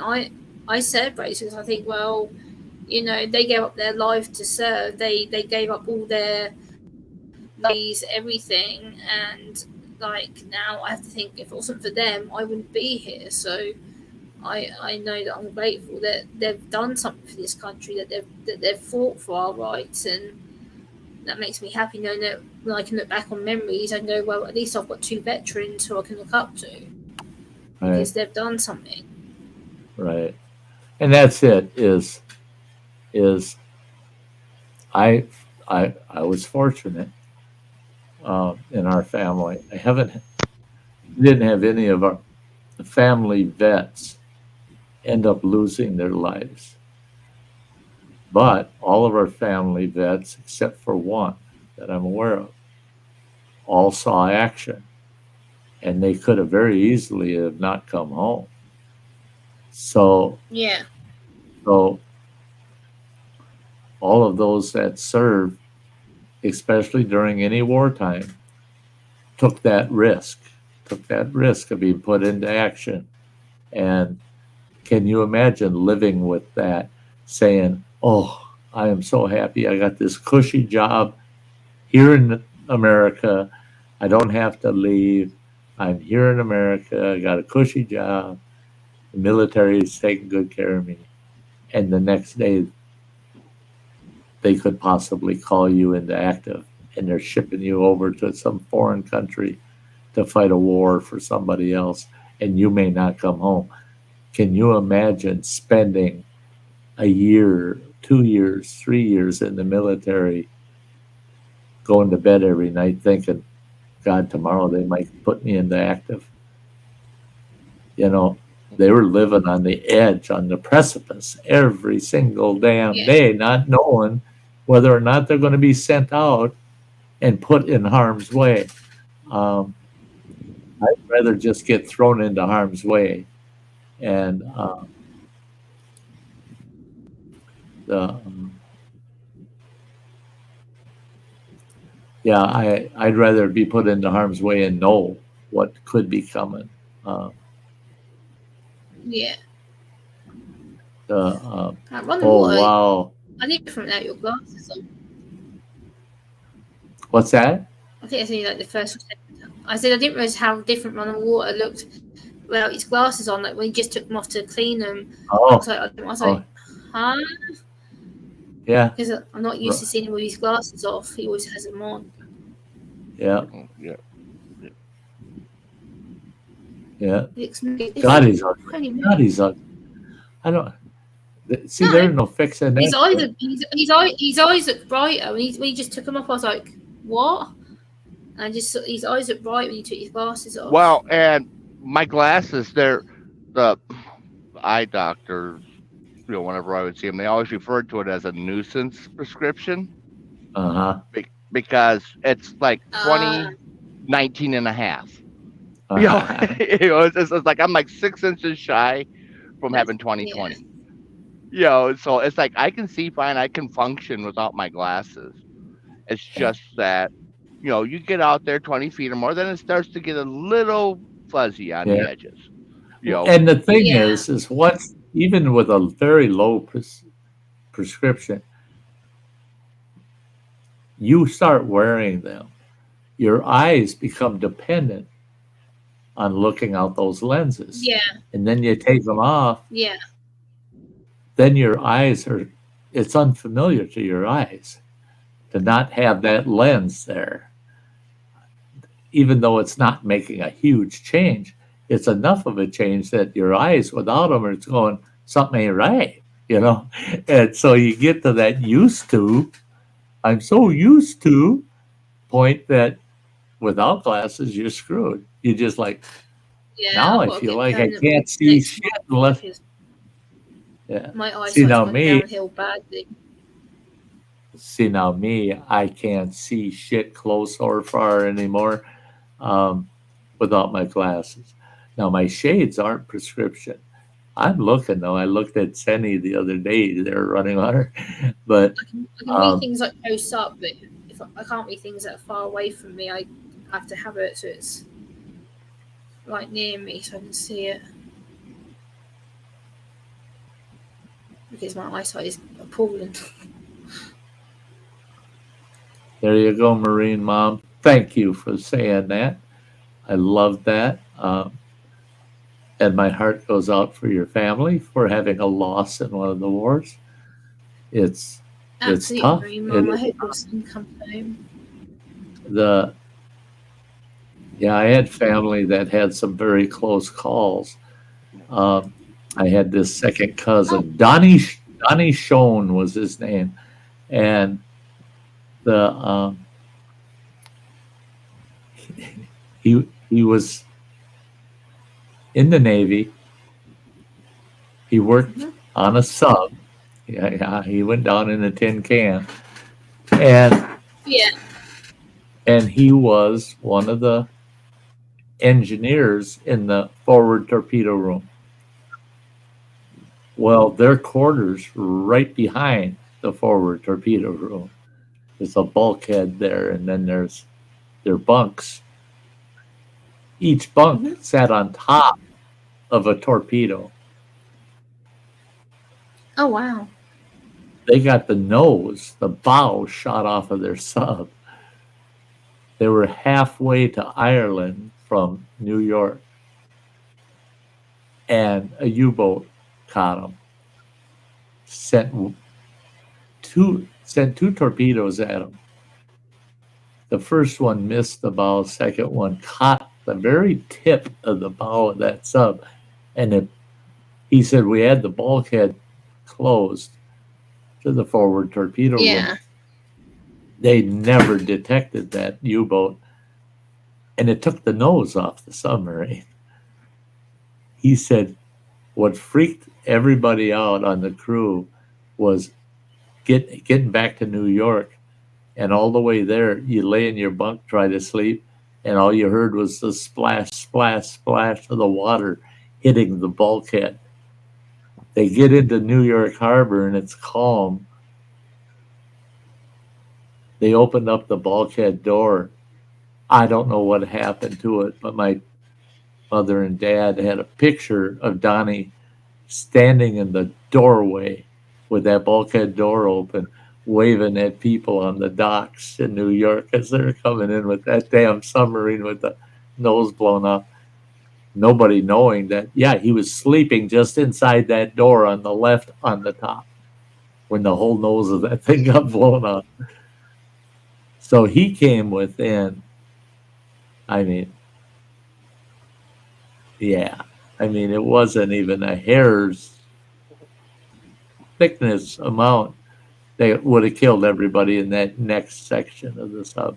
Actually, he said if that where Yeah. his head was, if it would have taken that much off, it would have sank the sub. He said they were fortunate; it just took off enough, and it took all the torpedoes off the nose. They're gone. And he said, but we're sitting on a bunch of torpedoes, but no tubes to put them in to shoot them. There ain't no good, you know. So they headed back to New York. He said, full steam, all on top of the water, scared to death all the way back. because they were sitting ducks. If a U-boat Yeah. caught them out there, no way they would have survived it because they couldn't dive. They couldn't dive. The bulkhead was damaged enough that they couldn't. It wouldn't handle the pressure to dive. So they were stuck on the surface. And he said, "Oh yeah," he said, "I saw people that didn't believe in God praying to beat hell all the way back to New York." He said, "Yeah, they were praying to beat hell," and you're going, "But you don't believe in God. You're an atheist." Well, not until we get to New York. I ain't no atheist. Once we get to New York, I can be an atheist again. He said, "Yeah." Well, all of a sudden, everybody found God, man. Yeah, that's enough to send you crazy. Yeah, oh yeah, for sure. Yeah, Marine Mom's Well, brother on the wall served over. is what though with the coloured lenses. Yeah, Dr. Smith. Yeah, most were just teenagers. True. Between the ages of 17 and 21. Can you imagine that? That was the average age of those dying in World War II. Yeah. Same with Vietnam, except it was supposed to be 18, but they had a lot of 17-year-olds that got they ended up in country before they turned 18, and that was supposed to be a no-no, but they ended up there anyway. And so between the ages of 17, they said between the ages of 17 and 30 was the main portion of the death toll in Vietnam. So that's the worst thing about these wars is it takes all the young people, takes all the young people out of the picture, and my mother Well, most of the time it's your working class, right. Right. But there aren't that able. many. There aren't that many high class. So number wise, Yeah. per capita was Yeah. appropriate, but there just wasn't enough high class to even come close to the number of middle to low class. Right. Well, That and was more often than not, the high class they're able to, some afford, somewhere. officer track or go to West Point or Boy, Annapolis, and yeah. oh yeah. Well before they were drafted, they got Yeah, that they themselves. already had education going, so They enrolled them real quick into West Point. You look at Vietnam, especially the enrollment rates in West Point went through the roof, went right through the roof. Well, that was all the people with money. That's all the people with money sending their boys to officer school. He's going to come out of there as a commissioned officer, non-commissioned officer, because he hasn't done nothing except sit in a fucking classroom. And their boot camp at the West Point, they brag the hell out of it. But you talk to real soldiers and listen to them. You listen to the guys from West Point that they're just honest with you how it was. And then you listen to the guys that went through Parris Island. I mean, what a world of difference. I mean, if you got drafted, they beat the shit out of you for 8 weeks, and then they sent you to Vietnam.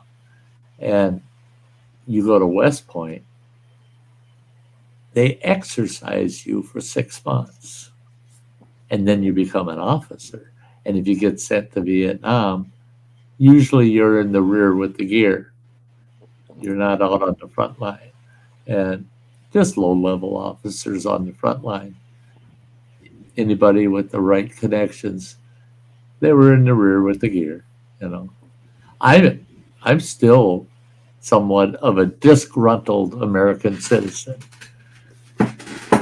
They ended the war the year I could enlist. They ended the war the year before I could enlist. They ended the war as far as draft goes. No more drafts. I tried to enlist, and they said, "Are you freaking kidding? We stopped the damn draft. We don't need anybody right now." We've got 250,000 in drafted and or enlisted individuals right now. We don't need soldiers right now. So for about a year and about 18 months, you couldn't get enlisted unless you had money. Then you get enlisted and you're Yeah. going through West. And and I was very disappointed. I was very pissed off. And I tried the Marines first, then I tried Army, then I tried Navy, and then I had a Air Force recruiter called me at home, said, "You were referred to us. We are taking enlistees with special skills." And I interrupted him. I said, "Excuse me, sir." I said, "I hope you don't hang up on me, but you probably will. The other three branches told me to kiss my own ass and get the hell out of there because they're not taking enlistees. And you are. You know what you need to do, sir? You need to go fuck yourself because I wouldn't enlist with the fucking Air Force come hell or high water because of you offering it to me when now you're making it sound like you guys are taking whatever the leftovers are. So no, I'm not interested. Go fuck yourself." He hung up on me. Yeah. And then, like a poor dumb bastard, year later, I met his mother and got married. And then they were pushing for the enlistments again. If it wasn't for him, I would have rather enlisted. Yeah. And Aw. yeah, they could have sent me to the front lines, and it would have been better. Yeah. Well, But yeah, it's the you Mets had there your in Minneapolis. lovely little boy there. You had running water to worry about. Well, that was the thing is got married, and 9 months later we got a kid, and I've always been the family Yeah. type person, you know. Yeah, it's all Yeah. about family, you know. So I was just like, yeah, I'm not going to put my kid through the hell of 1 or 2 years of me trying to uprank myself enough that having a career in the military would be worth it, because those first couple of years, the wife and kid are living in government housing. You're flopping, getting reassigned back and forth. That's tough. Military kids have it tough. They got it tough. I've got cousins that my uncle was a lifer. The Army had a standing policy, 25 years and you are retired, period. You don't get the choice. You are retired after 25 Yeah. years. They kept him enlisted for 28 years. After they retired him, they really wanted to keep him, even after 28 years. And they gave him a $25,000 severance bonus for leaving the military. Damn. He said, I couldn't find anybody else that got that. Well, he got that in like 1974, 75. That was a hell of a lot of money back then. Yes, And- yeah. Well, he was a nuclear physicist. And Okay, explains it. yeah, he's been to every missile silo the U.S. has ever possessed in the world. I mean, him and his family traveled the whole frickin' world. They're all over the damn place. They lived in Korea for 3 years. They were in Taiwan for a full year. They were in Germany for, I think it was 4 years in a row. And then they went to Czechoslovakia for like a year or two. And then they ended up in Italy. Then they ended up in England. Then they ended up back in the U.S. and they made like 2 different jumps in the U.S. And my uncle said, "That's it, done. I want a place where my family's going to stay indefinitely. So don't be reassigning me anymore." So they dumped him at the missile range, a nuclear missile range in White Sands, New Mexico. And they always preferred Texas over New Mexico. So once he retired from the military, the whole damn family uprooted itself, moved to Texas. And so that's where the whole family is now. They're all Texans, more New Mexicans, no more Germans. You know, I mean, yeah, they were every frickin' place. But so he retires at 28 years. And what he did was he would go around and recertify MRI machines, the X-ray machines. And because nice. he had he had all the permitting to handle any nuclear sources and any high energy type imaging equipment. And boy, he made a lot of money doing that. A lot of fucking money. All of a sudden, the U.S. government gets a hold of him and said, "We want to reactivate you." Well, he had already been retired for 2 years. Yeah. So that's 30 years after the first time he enlisted. They say, "We want to reactivate you." He said, "No, there's federal laws that don't allow you to reactivate me." They said, "Well, we're asking you to allow us to reactivate you. If you do it under your own accord, you know, you make the decision, we can do that then. We want to reactivate you," because they had some issues with some of the launch systems on some of our nuclear defenses. And he said, "Guess what? It's your problem now." He says, "All I do now is work hard 3 days a week and drink hard for another 4." He said, "I don't drink quite as hard when I'm working." He was always honest about that. Oh, no. You know, do you drink when you work? Not hard.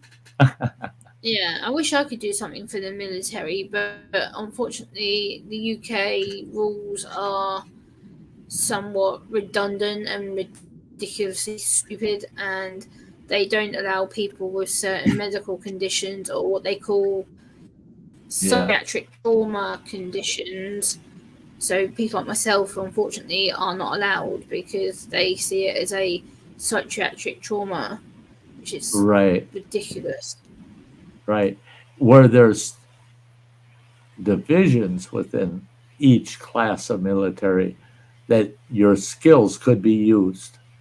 That's what I don't get. You know, if there's skills that you have, you might have some form of disability or something, but it has nothing to do with that skill. That's just like these guys flying these damn drones. They're sitting in a goddamn missile base out west, and they're bombing people in Iraq. They're sitting in an office with a joystick. Yeah. And military, I saw an actual ad where the Army was recruiting people highly skilled in video games. They were seeking people that were highly skilled in video games. You know what they're doing with them? They're making them drone operators so they can operate drones, because that's literally what you're doing. It's a real life video game. All you're seeing is out of a camera mounted on a bird that's 10,000 miles away from you, and you're targeting small targets with missiles, all on a video game. You never... And that's the core theme of the book and movie Ender's Game. Exactly. And Ender's Game is the perfect example. Yeah. It's like, yeah, you're just playing a game and don't realize that, oh yeah, hey, on the other end of that pixel, image you're seeing, you're actually there's real controlling a people, fleet and real troops, you and know. you're killing something on that end. Yeah. That's like pilots in the Korean War. I've known two of them, and one of them, oh boy, he was livid. Boy, if you got him on the topic, you couldn't shut him up. But boy, the tales he had to tell, how they would fly over, how the Koreans would mass and head for the border, trying to cross to South Korea. He said you get 10 to 20,000 Koreans in a mass. They're shoulder to shoulder. And he said they'd buzz them with an airplane and never get shot at because almost all of them are carrying pitchforks and shovels and handmade spears. They don't even have guns. It's just a mass of people. And they had orders fly over those masses and they dropped scatter bombs on them. And all those were 55-gallon metal drums with a explosive charge in the center, and the drum is filled with beat up old truck parts, nuts, bolts, nails, garbage from all around these bases to build these scatter bombs.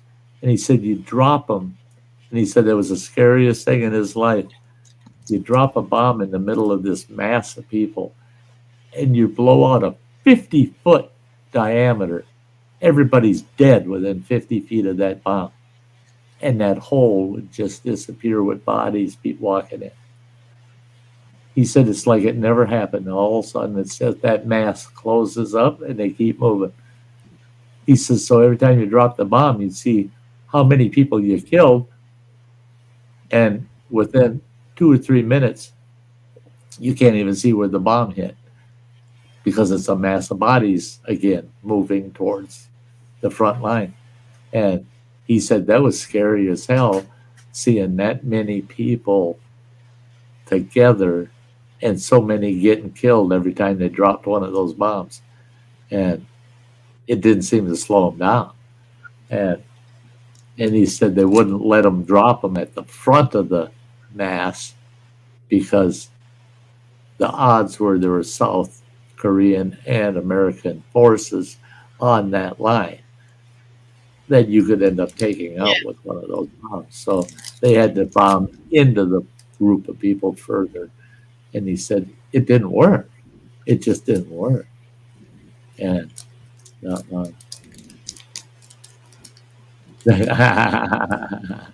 I like that. One thing Marines do learn is how to drink. My son drank me under the table. Yeah. Marines they can handle a little bit of the brew. That's for sure. I've been to many of 4th of July, Independence Day, or Memorial Day events where you watch these Marines, what they drink in the first quarter of the day, you're passed out for the rest of the day. And they drink like that right up until 3 a.m. It's like a Marine only gets just so drunk, and then he stays there, no matter how much he drinks. He can only get just so drunk, and then he stays there for as long as he drinks. As long as he's awake, he'll drink. My uncle was that way. He was a chief warrant officer in the Army. That guy drank a full case, 24 bottles of beer every single day. Now, I didn't like drinking his beer because I'm not a warm beer person. Now, a lot of European countries drink warm beer. So he got in the habit of that from living over there so long. So he liked his beer warm. But he'd drink 24 bottles of beer in a day. And he always bought Canadian Windsor whiskey in the big Magnum bottles. What are those? A half a gallon? Yeah. They're about a half gallon. Yeah. he would drink over half of one of those bottles along with his 24 beers every single day.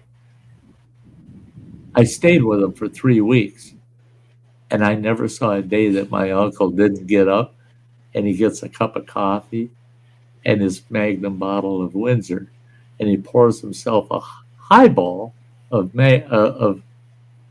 whiskey, and he takes a big gulp of that whiskey and a sip of his coffee. Big gulp of that whiskey and a sip of that coffee. Once that whiskey was empty, he'd yell at my aunt, "Faye, where's my beer?" And what did she do? She ran in with 4 bottles. 4 bottles of beer for him. Yeah. He just drank whiskey to damn near put me under the table. And now he's having 4 beers as a chaser. And it's 9 o'clock in the morning. He goes sit in the backyard. Goes sit in the backyard with his case of beer. He was carrying that case around with him around the house and the yard all the time. He goes sit out there with his big Magnum bottle of whiskey and a case of beer and sit in the shade for hours just drinking. But if something came up, boom, he's right on it. You couldn't tell he had a single drink. He had acclimated himself so much to the alcohol that you couldn't tell when he was sober or not. You just couldn't tell anymore. He was the same all the time. And I thought, holy shit. Matt says it's a U.S. half gallon. There you go. Yeah.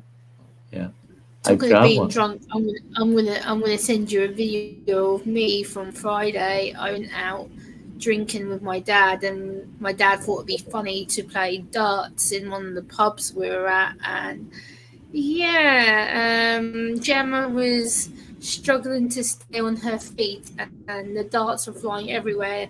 Like one of the bar landlords was like, "Did she have to duck like away from me?" And she's like, "Whoa!" And like she had to like, duck away from me because they were just flying everywhere. I was like, "Oh!" Look out! Gemma's got darts. I was literally like throwing them. They were just like going everywhere, and the woman was like, "Whoa, what are you doing?" I'm like,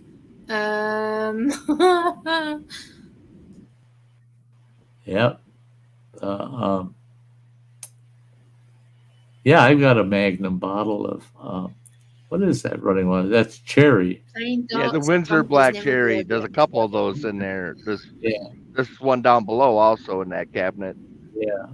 Yeah, because you had given me one for Christmas back when I was in the apartment, and I haven't drank that much out of it. But that Magnum bottle of Irish cream was, that was good. I wish I could drink again. I kind of miss it. I think it was my last good tie-on was a couple Christmases ago on the live stream where Get Her Done Granny and I, we drank too many of those. What the fuck were they? They're those Fireballs. Yeah. When you can buy them in a box of 15, that's dangerous. You're not supposed to drink the whole box, We did. Yeah. At least I did. At least I didn't almost freeze to death like Get Her Done Granny did. She crashed. Yeah, I saw this last Christmas at one of the truck stops. They had this candy cane of, you could have used that thing as a walking stick. And it's all full of the Fireballs. Big old candy cane full of Fireballs. I'm like, yes, I would have liked that a couple of years ago. Oh yeah. Walk around with your candy cane. I actually look where we get our smokes at Running Water at Super H. I look every time I go in there to see if they got Fireballs, and then I got to tell myself, no, you're not supposed to touch that shit. Oh yeah. Yeah, I got Fireballs on my table at the end there.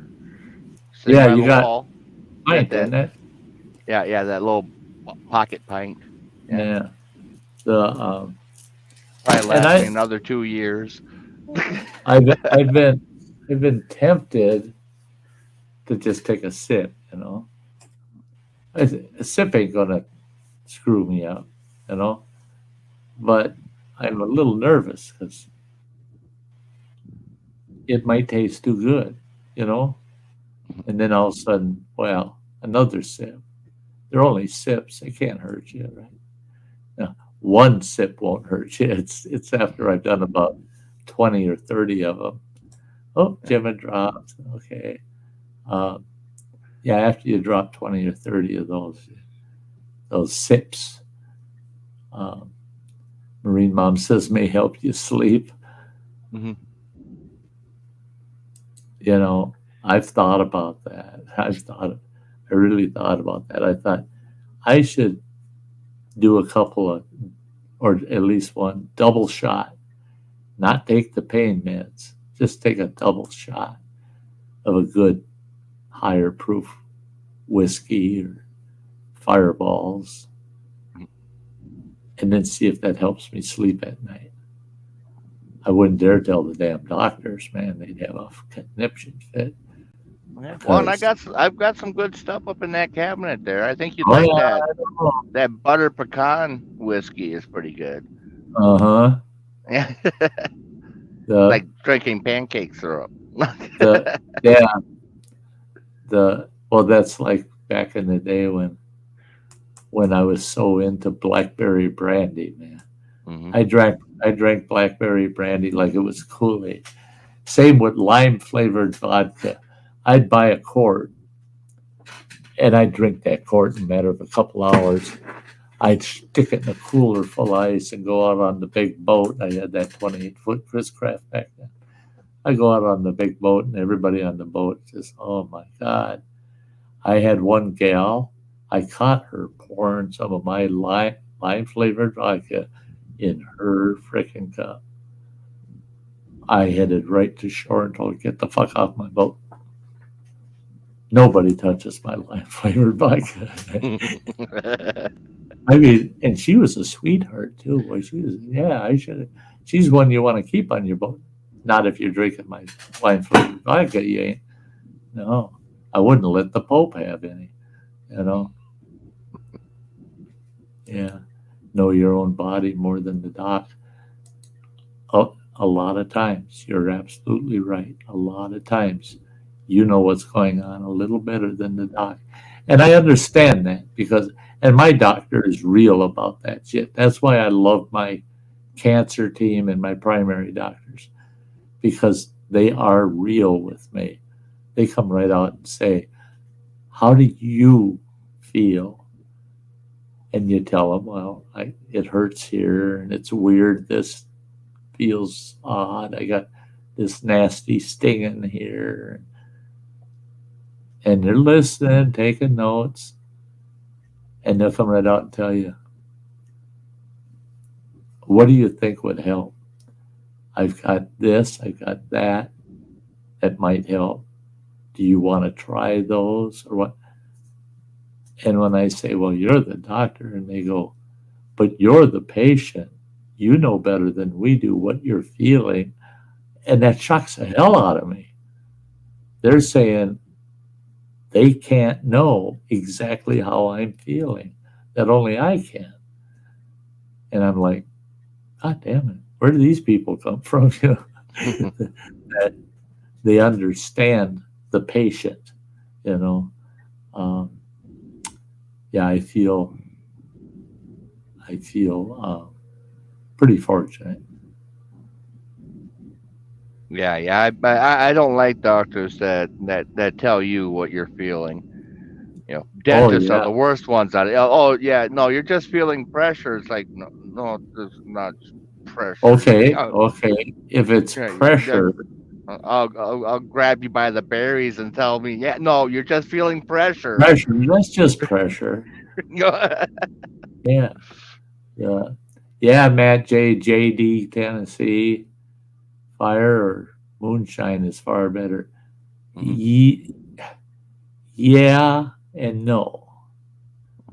Yeah and no. If you're like me, I had a bad habit of drinking moonshine like I would any other booze. And you can't, it's, the right tool for the right job kind of thing. And I found out shine, if I drink it like I do other liquors like vodka, I get fucked up, man. I get so fucked up. I can drink vodka like it's flavored water, and I start drinking shine the same way. Oh, I get fucked up, man. At least I'm not a mean drunk. Yeah. Oh, had one time when we stopped at the, it was a holiday. I don't remember what holiday it was. I think it was Labor Day last year. But running uptown to get supplies so we can grill out while we're sitting here at the yard, Right. and a lot of the places were closed. Well, the liquor store was open. It's like because we wanted to get soda. It's like, hey, they'll have soda in there. Yeah. And walk around looking at this place. It's like a big warehouse. It's like a Walmart for just liquor. We're just looking Right. around like, oh, cool. The guy that was with me, he's from the UK, and moved here, and he's looking at, those mason jar moonshines. Yeah. Yeah. He's like, have you tried these? I'm like, yeah, they're great. And then it's convenient that they come in single serve bottles. Yeah. Yeah. The Yeah. look on his face, look, single serve. He's like, Yeah. he's like, That's one serving. no. It's like, no, that's one serving. You get like 4 or 5 of those for the evening, and Yeah. you're And good for the night. until the last one's empty, you ain't done. Yeah. See, and that was the problem with shine with me too. I would go longer. I had more longevity being drunk. Where with other liquors, you get over the hump kind of thing. You peak and then you get over that hump. With the damn shine, I was as wild and crazy when I went to bed as I was when I started drinking the shit. I mean, Well, and it don't. it's more efficient. It's more efficient. You get more bang for your buck because it's not so much filler, not so much liquid for the alcohol. So you're not making a trip to the bathroom every 10 minutes. Right. It's just Another thing with shine too is a lot fewer bathroom breaks. Right. A lot fewer. One thing I found with shine I had to be careful with is it dehydrates the shit out of you. mhm. And alcohol will do that. I mean, it's just going to happen, And so the fact that it does dehydrate you shouldn't be a surprise, And that's why I got to the point where I tell people, hey, you're going to be drinking shine all night. Have a beer, at least one beer every hour. Why? Well, it's going to help actually protect your kidneys because your kidneys are dealing with raw alcohol for hours. And if you give it some watered down shit like a beer, your kidneys go, oh, thank God. We'll process that through. Well, it gets a lot of that hard liquor with it, and it just runs it through, and now you can piss. You got some liquid it can get rid of. Yeah. Well, that was one of my favorite movie lines. Was out of was it A Beautiful Mind, when they're talking about hangovers, and the one guy's explaining, he's like, well, a hangover is just dehydration. He's like, so if you died of thirst, it's like having a hangover that finally killed you. Yeah. Yeah. Yeah. You're dying of a bad hangover, bud. Yeah.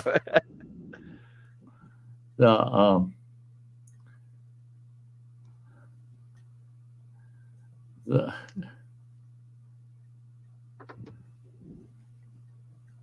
used to get good shine here, but not no more. They make it too fast or put rubbing alcohol in it.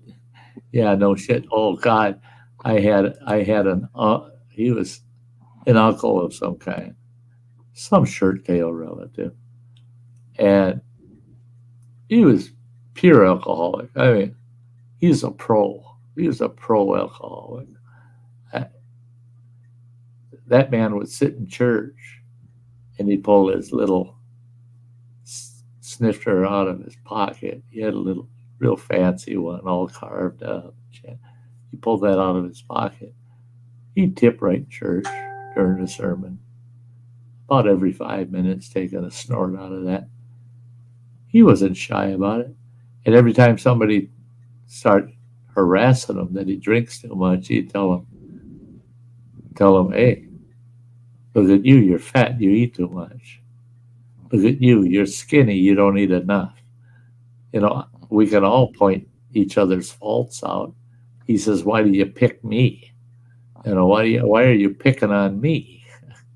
That was his attitude, was, damn you people, just let me drink, leave me alone. If I didn't want to drink, I wouldn't, you know? Oh, yeah, I suppose.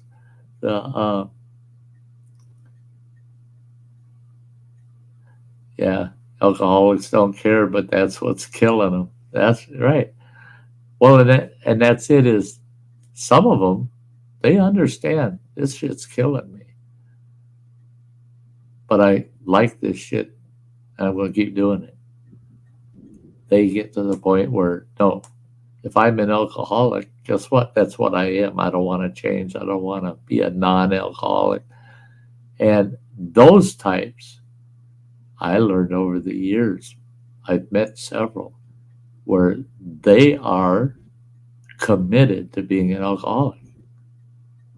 I don't want to be something else. I want to be an alcoholic.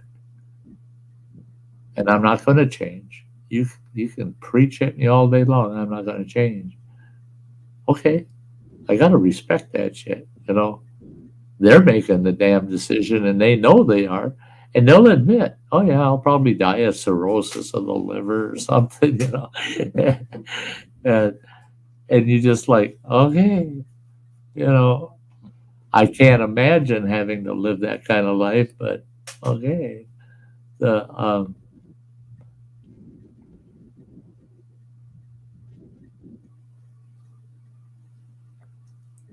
Yeah, that was. Look at Cheesehead. Look at Cheesehead.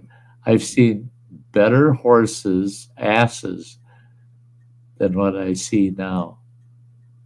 Well, you get your head out of that horse's ass and watch us instead. Cheesehead. And he says, and I'm not talking about running water. Yeah, you son of a bitch. You know, you can say that, but if you don't think running water and I look alike, look at this picture. I mean, you think we're related?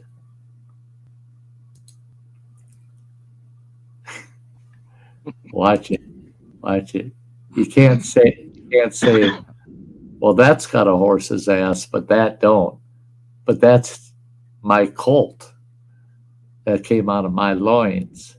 So he's got to have some horse's ass to him, you know. So get real. Matt doesn't like the term alcoholic. He prefers the term advanced drinker.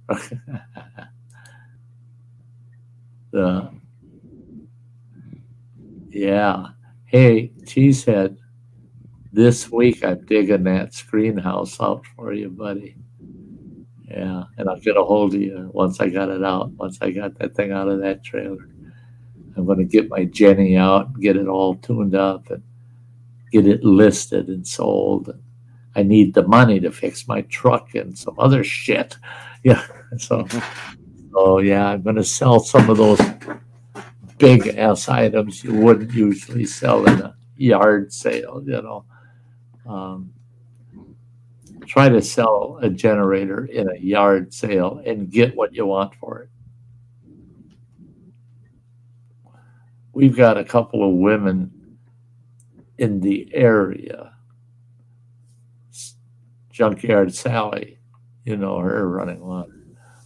She's there before. You can put a sign up, and the letters can be a foot tall that say yard sale starts at 8 a.m. until 4 p.m. Guarantee your ass she's there at 7.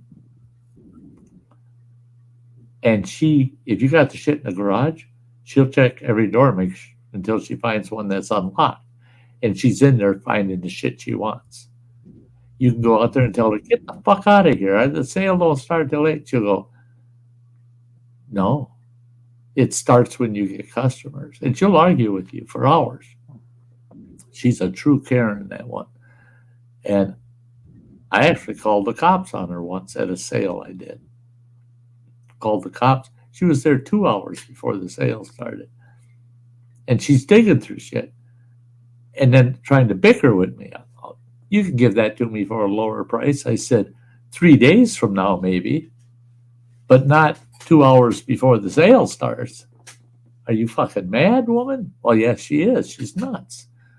And I kept telling her, get out of my garage, because all the shit was in the garage.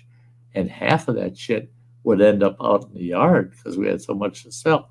And she wouldn't leave. And I told her, get the fuck out of my garage. Go out to your truck, get in it, and get the hell out of here. Or I'm going to have you trespassed. I'll have the cops charge you with trespassing. Well, she wouldn't give in, wouldn't cave in. So I called the cops. They came and told her, yeah, you are leaving. We are escorting you off the property today. And if you come back any time that he's not doing the sale, all he has to do is call us, and then we're charging you with criminal trespass. Guess what? That's jail time. That's not a fine. That's jail time. So they got her off the place, and they wrote her a citation for trespass. And they told her, you're trespassed now for his wholesale. You're not welcome back to anywhere on his property until he's totally done with the sale. And then at that time, he can tell you to leave again. And if you don't, we'll come and nail you for criminal. He says, anytime he asks you to leave and you refuse, you are getting charged for criminal from this point on. Yes. Yeah, Marine Mom, she's still alive. I don't know how, but someone told me. She's one of those energy vampires. Yeah, yeah. Yeah. Sucking the energy off of everybody else. But I did, and it was just a rumor. I don't know it for a fact.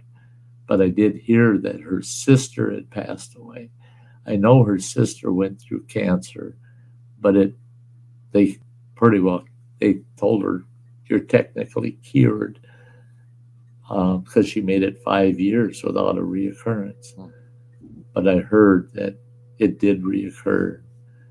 But her sister, what a totally different, just totally opposite personality. Her sister was sweet and nice, and I adored her. And she worked the raspberry patch up there on the property so hard. And she did it for Sally and gave Sally all the raspberries. Sally sold the raspberries, but never gave her sister a penny. Her sister never made any money, and she spent the whole season picking that patch. And it was sad. That whole family situation was sad. Yeah. Her brother in his junkyard. City fined her for her junkyard. A big citation too. And then they gave her, I can't remember how many months it was to clean it up. And I don't know how, but somehow through the court, she managed to get that thrown out. So the city, because the city was going to condemn the property, and then they were going to go in there and take everything out, raise everything, empty the house of everything, and then if she started accumulating again, they were going to go for eminent domain on the property and make it city property. And then they go in and raise the house and put a city park or something there. But she managed to get it blocked in court somehow. Yeah.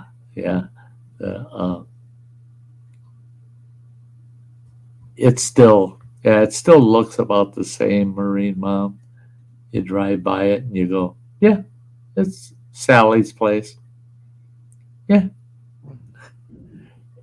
She's got so much junk now that you can't tell when she adds to it. Let's put it that way. And I've seen junkyards like that. Where I saw a junkyard where they had so many junk cars. And I found out they were bringing in, on the average, 40 cars a day, 5 days a week. You couldn't see that because the junkyard was so fucking big to start with.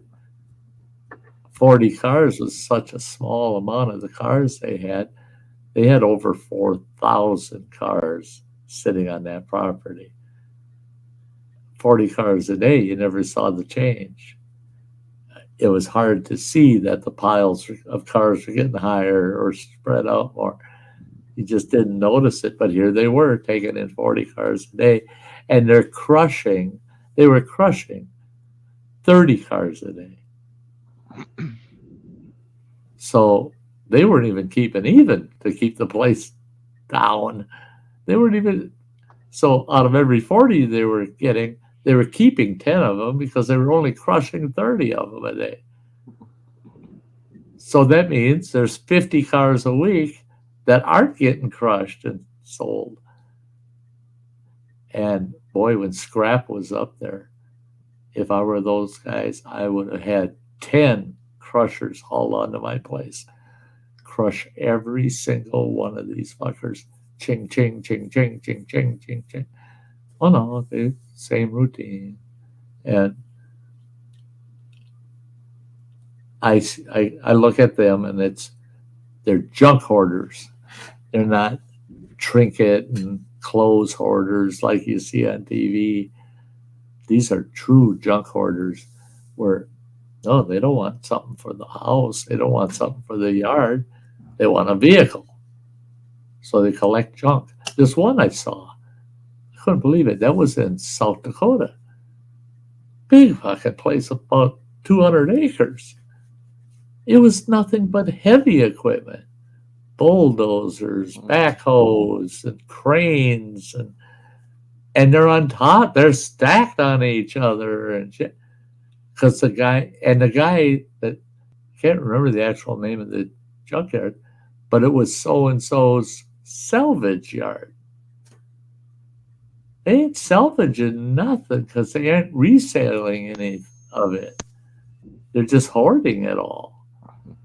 They don't have a crusher going, nothing. And they only sell shit enough to pay the bills. Everything else we keep. And it's like, that's a hoarder. That's not he's not a salvager or a scrapyard. No. He's a hoarder. He's hoarding vehicles, Dumbass is just as bad as our government with all the fucking airplanes in goddamn Utah, for God's sakes. I went to that fucking military surplus in Salt Lake City. Holy the fucking God. That's like 4 square sections. That's 4 square miles. 4 miles this way, 4 miles that way. 4 miles, 4 miles. Every square inch of that fucker's covered with airplanes, trucks, jeeps, nothing but military equipment, and a lot of it from World War II yet. They're just real slow at selling it, They got authorization to sell all of it. They can scrap it if they want. But they're slow at it. They just, we'll get to it. Well, obviously not. You filled 200 acres with this shit, and you're allowed to go there and actually bid on pieces of crap out there. And I've known a few guys that have gotten old Vietnam, Korea, Vietnam. The Korean really is World War II surplus, but the Vietnam was a step up. Jeeps, hundreds and hundreds of them fuckers out there. And you could go put a bid on them. Well, this one guy went and bought 2 of them. He got them for $180 a piece. $180. He brought them home, cleaned them all up, got them running. He turned around and sold them for $2,000, over $2,000 a piece. Mm-hmm. And he only stuck maybe about 300-400 into them. Well, why aren't they selling all of them? I mean, at $180 a piece, I guarantee you'd have a long line of buyers standing there. It's because they don't want everybody to know they're available. That's paperwork we got to do. We don't want that.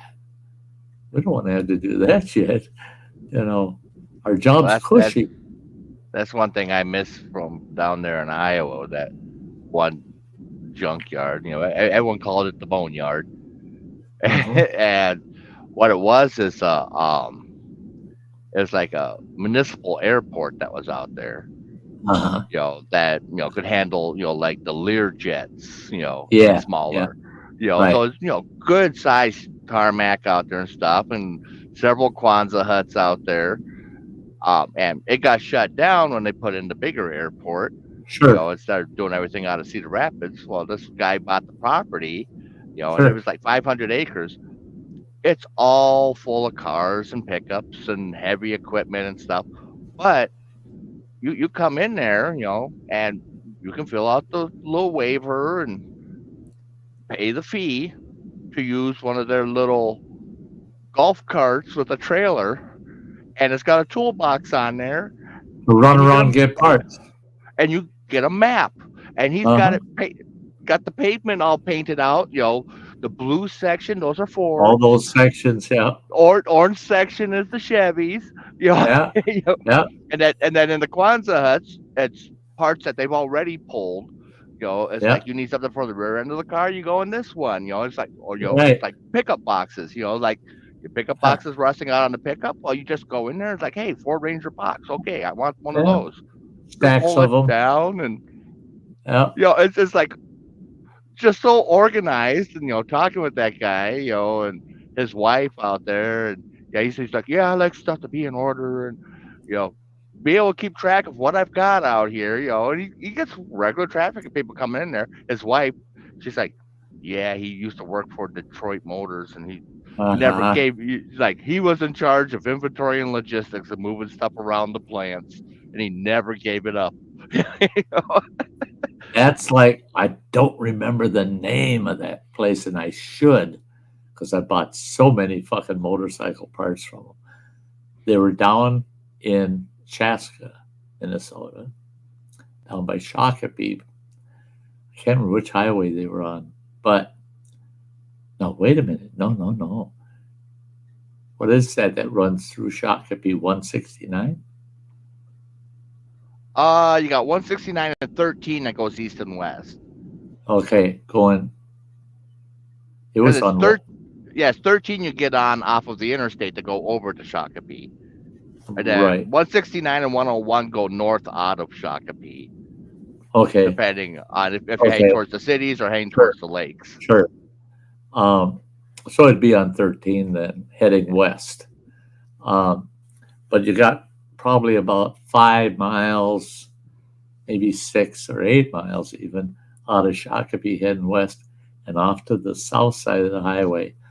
You saw this big ass building, long fucking low ceiling building, low roof building on this hillside. And you could see it had a big scrapyard kind of behind it. Drive up in there.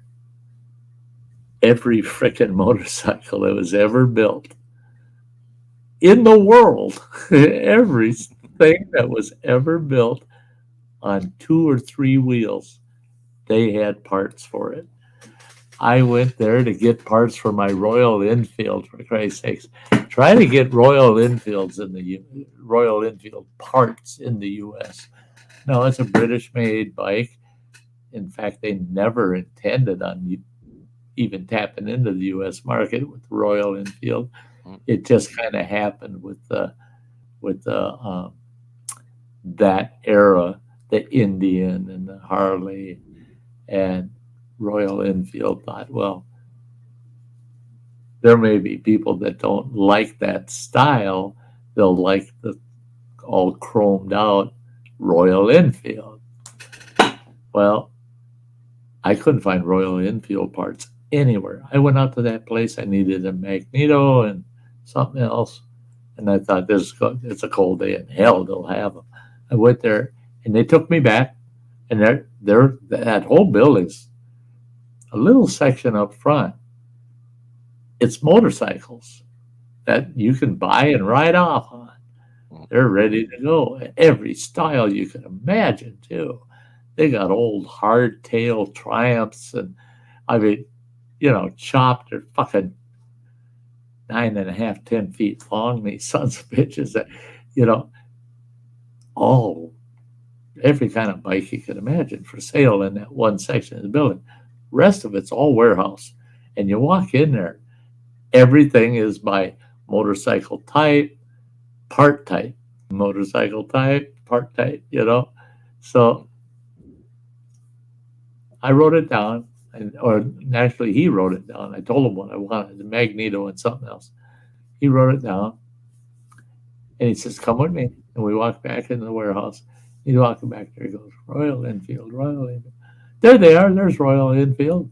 And then this big, long, probably 6 shelf high, that's the way all of it was, counters, like in a goddamn Walmart. And he's walking down that road. Magnetos. Right here, he pulls out 2 big-ass bins full of magnetos for Royal Enfields. I go, are you freaking kidding me? He goes, no. Yeah, we got quite a few. He says, oh, shit, go over to the Harley section. There's 10 times that many bins of that part. I told him, where the hell do you get this yet? He says, well, the owner hired certain key people to run the operation here. And he said, when you park, if you looked at the back, around the back of the building, you see the big chain link fence with the fucking barbed wire on top. He says, you look back there, and it's just parked motorcycles as far as you can see. It's just, there's probably 2,000 or 3,000 motorcycles parked back there. They just haven't hit the shelves yet because they all get parted out. You ask them for stock handlebars for a 1967 Triumph. Oh, yeah, I'll show you where they're at. What? Stock handlebars? Are you sure? Yeah, we got them. They had everything. And he said that when the owner set it up, he put a team together to run that operation where I'm at buying a part. And his job was to oversee them and to travel the country buying motorcycles. He drove around in this, he had this ugly ass trailer. I mean, it was so beat up looking. But it was 38 feet long, and he's pulling it with a 3/4 ton. Well, what it was actually a 1 ton. It was an old tow truck. And he just took the boom off of the back. And he's towing that big trailer around with that tow truck all over the freaking country. And if he saw an old motorcycle sitting in somebody's yard that obviously hasn't been ridden for years, he'd stop and he'd buy it. And this guy is telling me, boy, our boss, the owner is sharp. He said, I've been here for 5 years and I only know of one incident, and he was livid about it, where he was not able to buy a bike he wanted. He always bought them. Every bike he wanted, he bought. And he'd fill that frickin' trailer. Fill it. He had a boom on the trailer with a cable. And when the bottom of the trailer was all packed tight with bikes, all standing on kickstands, packed in there tight. Then he'd hoist them up and set bikes on top of them. And he'd set them in between each bike so the wheels are in between them. And then he'd put the next row on top of that. 3 motorcycles deep, the whole 38 feet by 7.5, close to 8 feet wide. And then he'd head home, but not until the trailer was full. And then this guy said, shit, it would take you half a day just to unload the motorcycles in the backyard. And that's not putting them in their places, because in the backyard, they're all broke up into what make are they. He said, like the Harley Davidson area, the fully built Harleys. He said, all the way from Harley's earliest issues all the way up to Harleys that are only 3 or 4 years old, they're all together in the same spot because they're Harleys. They weren't based on years. They were just based on what make were they. He said it gets real confusing with the Jap bikes like Honda and Yamaha and Suzuki. He said, because those bikes are so different, He says, so when you look in their section, you're just going, holy Jesus Christ. You got dirt bikes and road bikes. You got flat track racing bikes. You got oval track racing bikes, all mixed together. He said, so if you're looking for a dirt bike, you're going to have to walk that whole section because they're all over the fucking place, interwoven with all the street bikes and everything else. But I thought, I was thinking about that place not too long ago, talking to your sister about her bike, and there was some part they were waiting for, and I thought, shit, if you lived in Minnesota, you wouldn't have to wait. You just go and drive to that place, and they'd have it. I guarantee you, they'd have it. But her bike's only like 2 years old. No, they'd have it. They'd have it, and if they don't have it, that was big sign in the place too over their big counter you go up to, because they had like 15 guys working that big counter. But over the big sign on there, it says, if you don't have it, you will in 2 days. They guaranteed 48-hour delivery on anything you needed. You need a bike part, we'll have it within 48 hours. And yeah, hey, look there, Justin Anderson's in the house. Justin, my friend, stopping in quick to say hello and wish everyone a good Memorial Day. That's the one thing I wish. I looked Friday at Walmart. No, it was at Super One Foods. And they had these big trays of chicken drumsticks. And they were on sale. In big trays, I counted the number of legs in them. Each tray had a dozen legs in them. And you could get a full tray for $6. Well, that's only 50 cents a leg, man. That's a good price. And I was just drooling over them, and I'm going, I still don't have enough room in my freezer to stick them. And I thought, damn it, the hell, because they were already frozen at the store. And that was on Friday, and I thought, shit, don't get them. But I could just see them on the barbecue. I've only used that little barbecue I bought once. And it's just like with the fire pit. I do not have a chemotherapy session tomorrow. They bumped it to Tuesday because tomorrow is Memorial Day. Guess what I'm doing? I'm sitting in the backyard all freaking day. Don't try to call me. I'm busy. I'm sitting in the backyard all damn day. I grab You my. got enough wood? That's why I'm sitting there all day, is to get rid of some of that. But I went grabbed myself a pack of hot dogs and a bag of marshmallows. Well, I bought a pack of hot dog buns too. But we got so damn much in the way of baked beans around this house that all I got to do is every other can's baked beans. So easy to find a can of baked beans.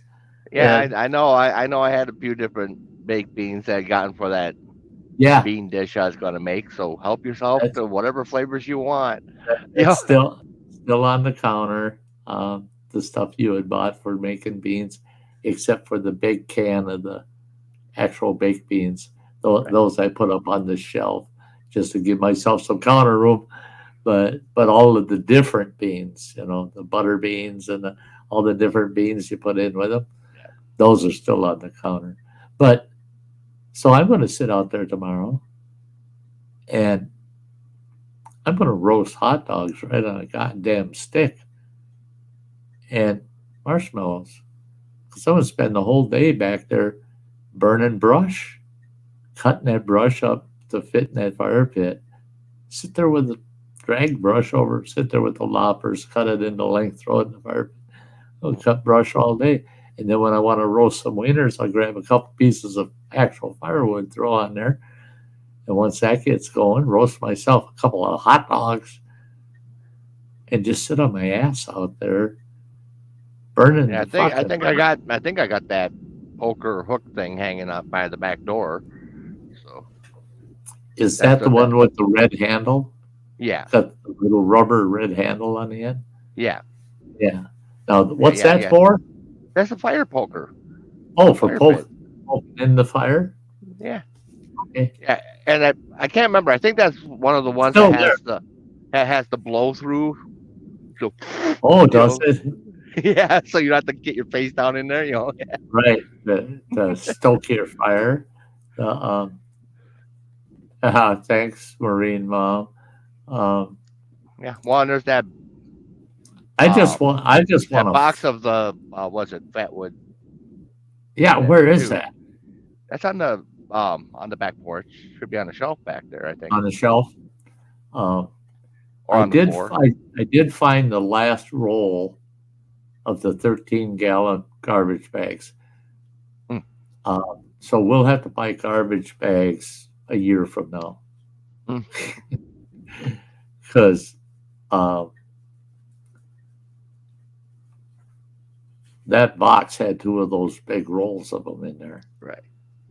And I took that one roll out, not this Christmas, the Christmas before.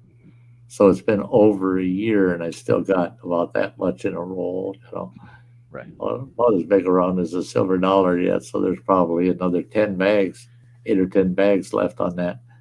But those rolls are that big. Right. I mean, and I went and got that off the back porch today. But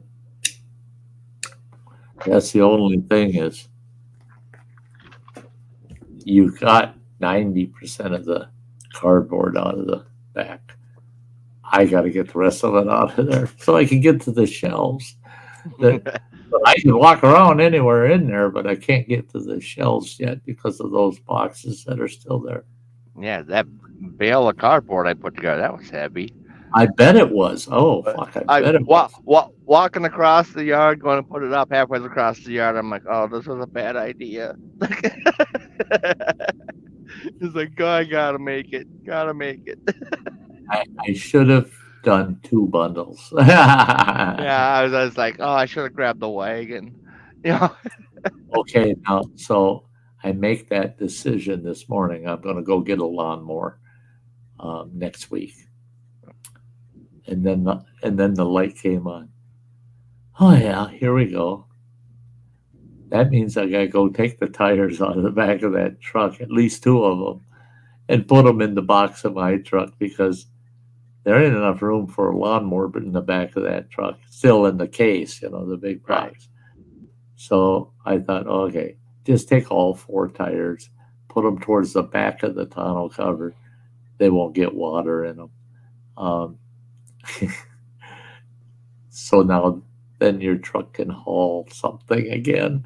Because boy, oh boy, those tires, you aren't kidding.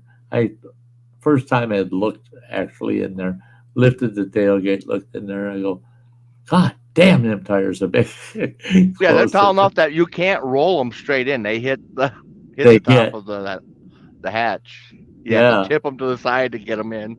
God, they're big. They're big. I didn't, yeah. And I did look at one of them, and I go, same size as what's on the truck, but boy, the ones on the truck don't look that beefy. So I really can't wait till that's all done.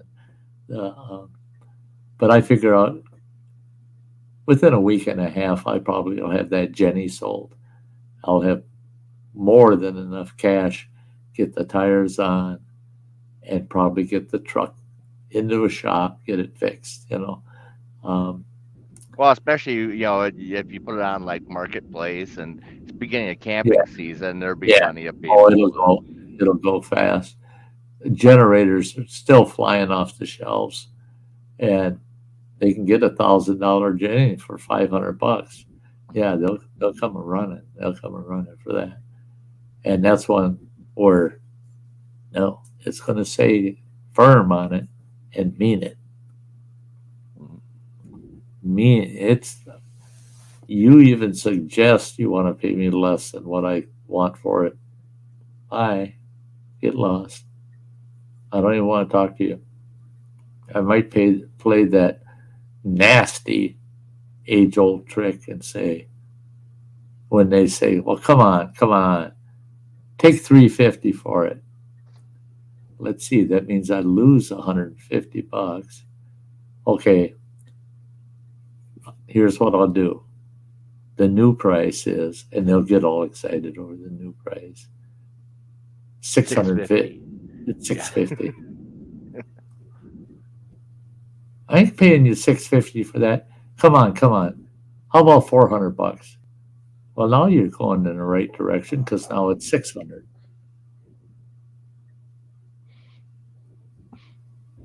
And as you keep adding to what you're willing to pay, that's the closer you're going to get back to what I'm willing to take for it. And that's $500. That's it. Every time you deduct something, I'm going to add it to the $500. So you can weasel me down from that back to the $500. And if you don't have that much patience to go that far, guess what? It ain't for sale.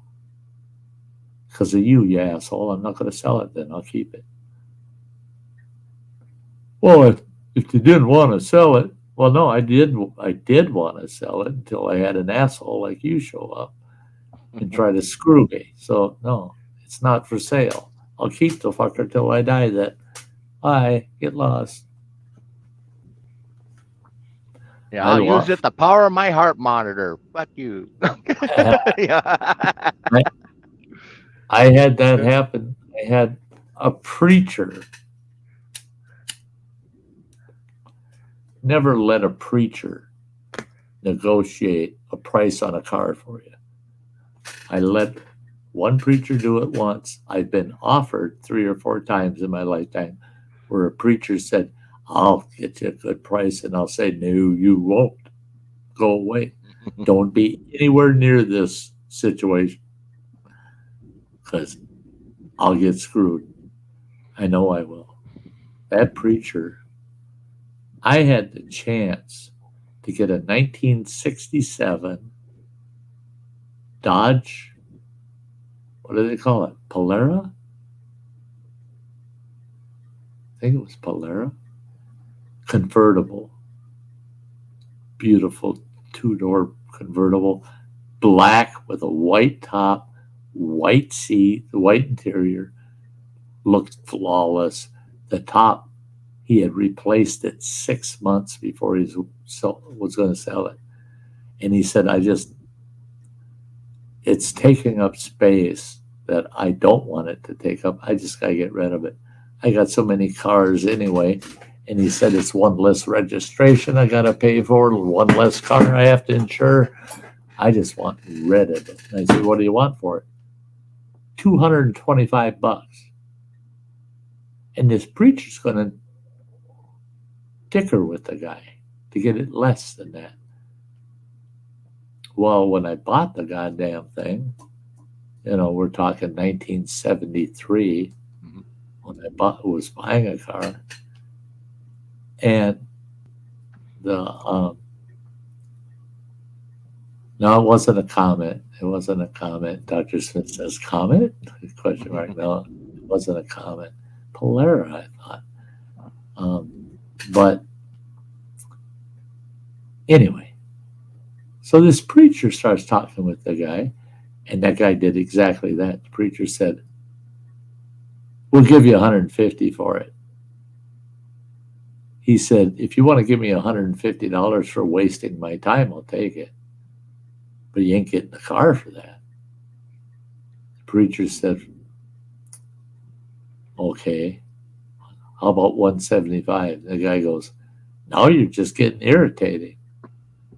He says, I told you there's a brand new ragtop on it. How much do you think that cost me? And he says, yeah, but look at the age of the car and this and that.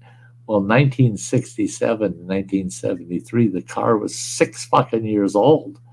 That wasn't an old car back then. 6 years old. And the preacher's going, yeah, just, it's an old car and this. Finally, the preacher says, all right, he had walked himself all the way up to $200. And the guy, I could tell that guy's getting pissed. The guy stopped the preacher and said, I'm going to only tell you once. That car is selling for $225, period. And the preacher says, come on, $25. Let him have it for $200. The guy goes, guess what? For you guys, I want $800 for that car. He says, not a penny less. Preacher goes, well, if you're going to be that way, fine, we'll give you the $225. And the guy says, are you fucking deaf? I just told you it's $800 for that car. Not a penny less. Preacher said, the sign says $250. The guy reached in, tore the sign out of the windshield. He says, now you got me mad enough. Guess what? It's not for sale to anybody. I'm never going through this shit again. I know it's not for sale to anybody. He got in it, started it, drove it around back to the gas station that the guy owned, and parked it. And he goes walking back. He goes, why are you guys standing out here with a thumb up your ass? The preacher says, we're not done. We want to buy that car. The guy says, what car? You see a car out here for sale? I don't. He says, I told you it ain't for sale. Get lost. Go away. I had to fucking leave there looking back at that fucking pitch black, beautiful white ragtop interior. Beautiful fucking car. And that asshole preacher lost it for me. Instead, he shows up 2 days later and, boy, have I got a sweet deal for you. Well, it was a sweet deal. He found me my 1963 Thunderbird for $150. The only problem is I had to stick another $300 into it to make the fucker even safe to drive. So it cost me $450. I could have had that nice convertible. We had taken it for a test drive. Some bitch was flawless. Plenty of power. Everything worked. It was beautiful. I could have had that for $225, but it cost me $400 for a 1963 Thunderbird that needed a shitload of work. I mean, the exhaust was shot. The ball bearings were shot. I mean, there was so much wrong with it. Yeah, it fucking cost me an arm and a leg to get it fixed. Cost me $250 just to get it fixed back in those days. That was a lot of money. And all because a preacher screwed me over. Hey, Roy and Becky have been hanging out in the house listening. That's great. Great to see you there, Roy and Becky. And there's Dutch Prepper. Aha. Yeah. Hello to you too. I should wrap this up. It's 3:30, but Yeah, I should go find something to eat. Run up town. where are you at? I'm in Grand Island right now because Oh. I deliver in Denver Monday morning. Monday morning. So I've still got another day and a half to go. Yeah. 5 hours away. So I figured I'd roll out tomorrow morning. so you're all loaded. You're loaded up. Yeah. I've got that load that I picked up in Dorchester.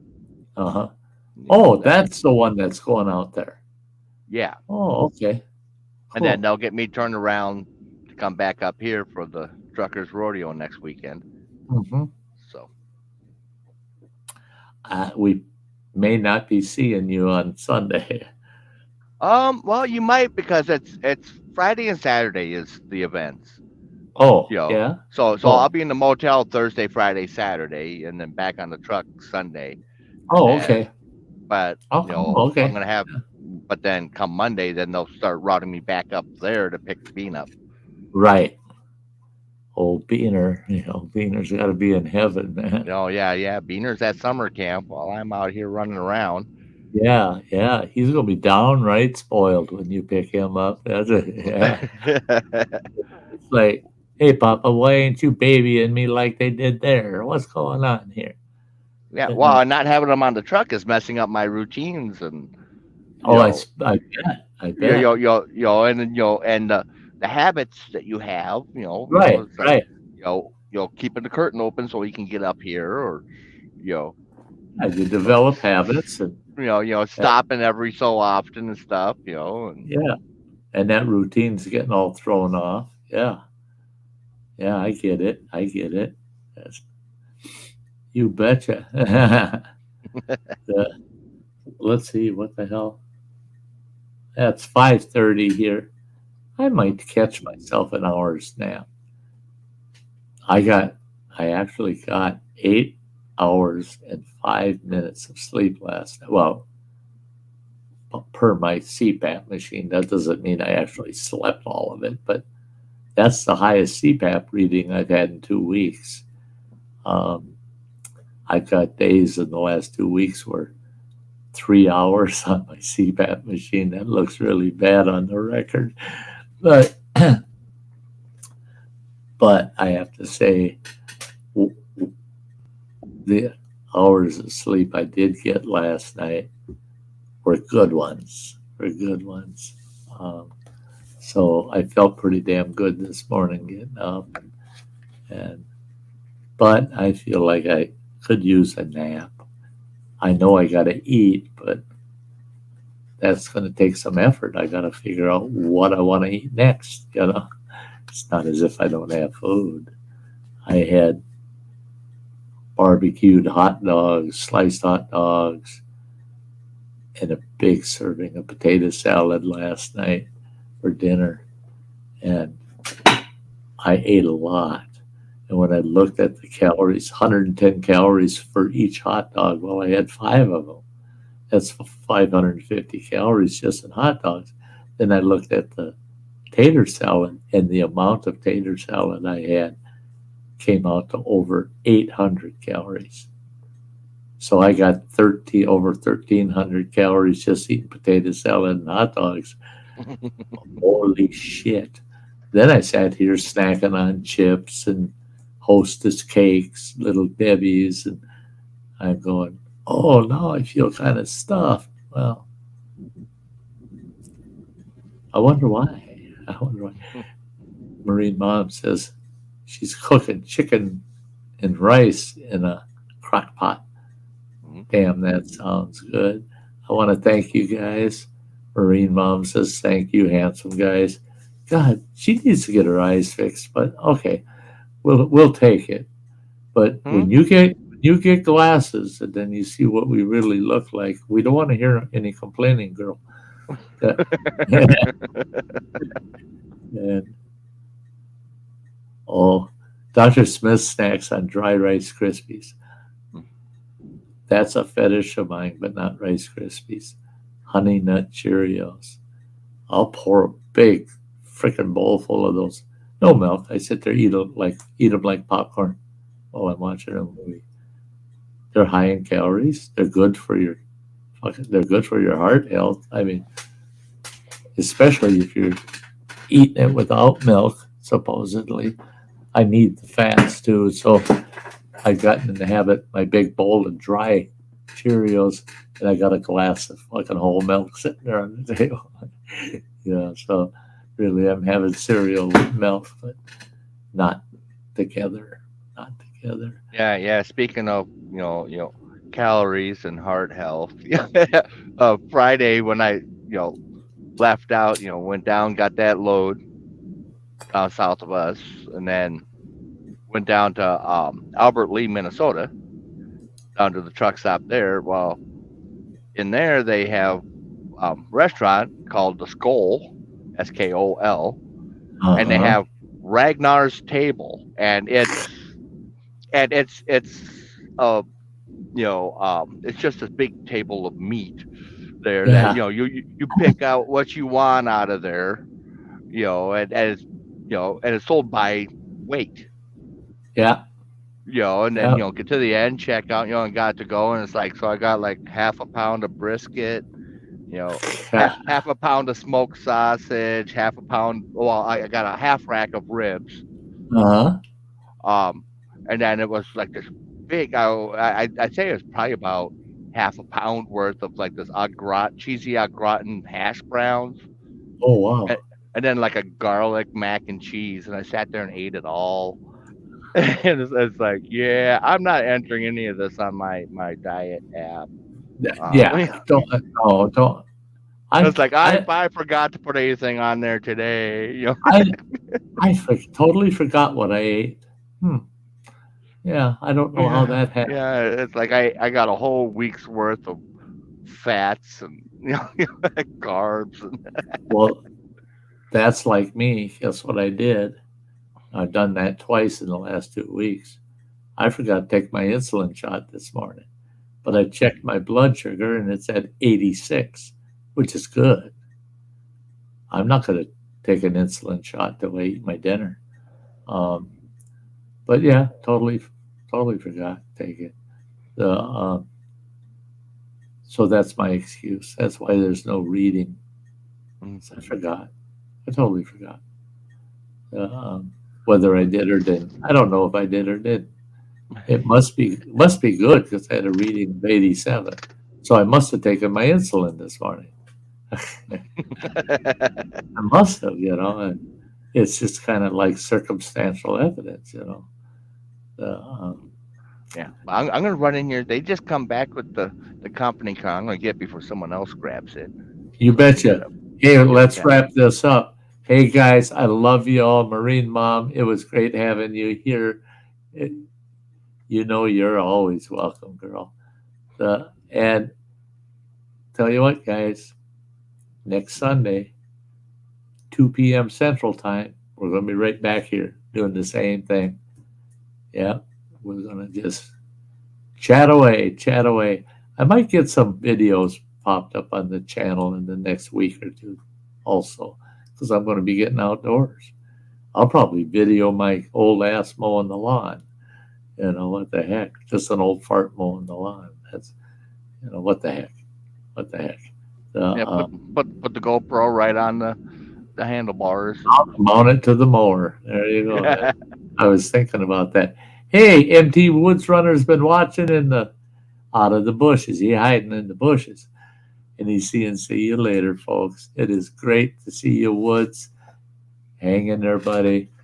old Sty wants the best for you. And we'll see you all next time. And it's a tradition. I tell you what, this old boy back, I throw on a fake beard because I don't want her to see me without a beard. Otherwise, she might quit dancing with me. So I'm going to grab that sweet girl in the fur coat, do the Jake, and we're out of here till next week, guys. Bye-bye. Yeah.